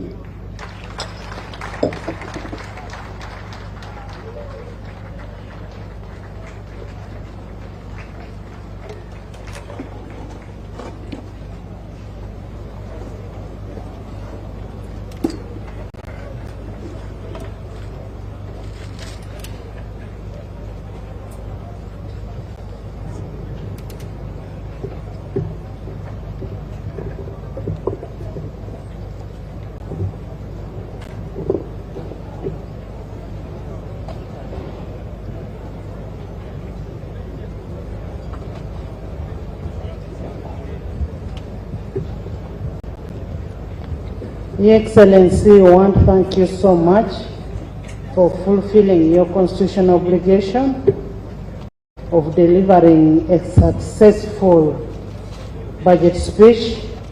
As legislature, we reiterate our commitment to apply its mandate in realization of a progressive intention for the country and its citizens, and we still pledge that whenever we are needed, we will be available to do whatever we are required to do. You have our unwavering support as legislature. Thank you so much for honoring our invitation. Adjournment. Once again, I want to thank you, Your Excellency, and Mama, and all the dignitaries that have been able to make to here. We want to thank you for honoring our invitation. We also want to request you, as we finish this special day of the President delivering the budget speech, national budget speech, we want to invite all our guests to Serena for an evening. You're most welcome, all of you. Honorable members, the House will reconvene tomorrow, Friday 14th, 2024, to designate members of the sectoral committees in furtherance to Rule 187 and 188 of the Rules of Procedure, the House will reconvene at 2 p.m. in Parliament. I now adjourn the House to tomorrow, 14th at 2 p.m.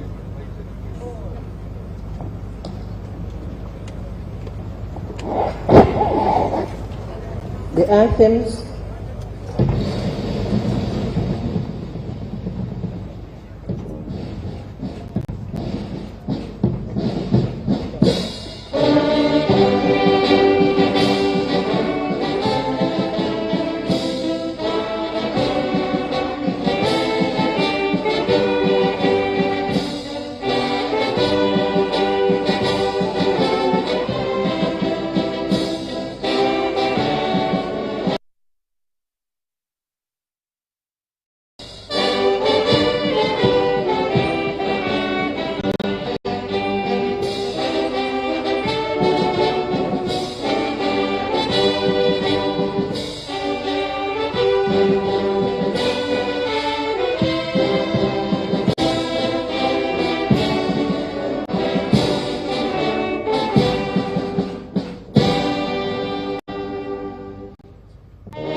Distinguished guests, we kindly request that you remain in your positions.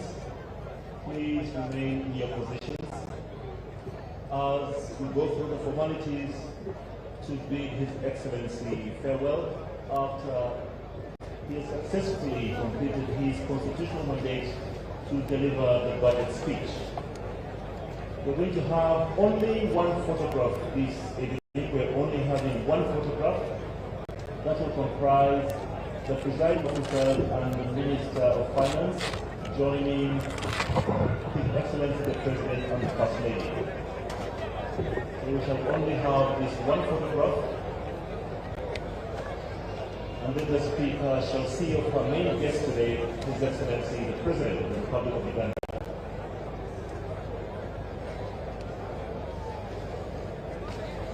Even as we complete that photograph, distinguished guests, I ask that you remain in your positions because departure shall be in reverse order. Departure shall be in reverse order. So we kindly ask that you remain in your places and we shall follow the protocol. Follow the order of precedence as we see of all our guests this evening.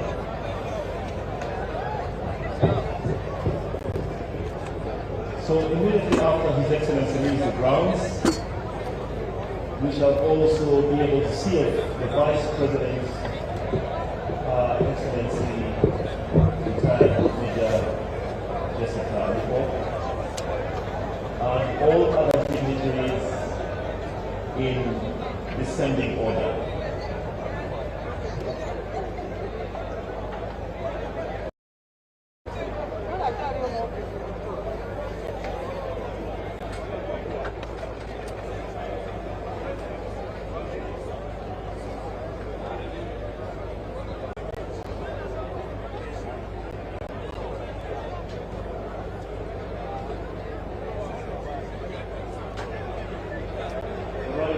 Speaker is seeing and she has given me a formal invitation to please join them at Serena Hotel for the evening session following the successful delivery of the 2024-2025 budget reading.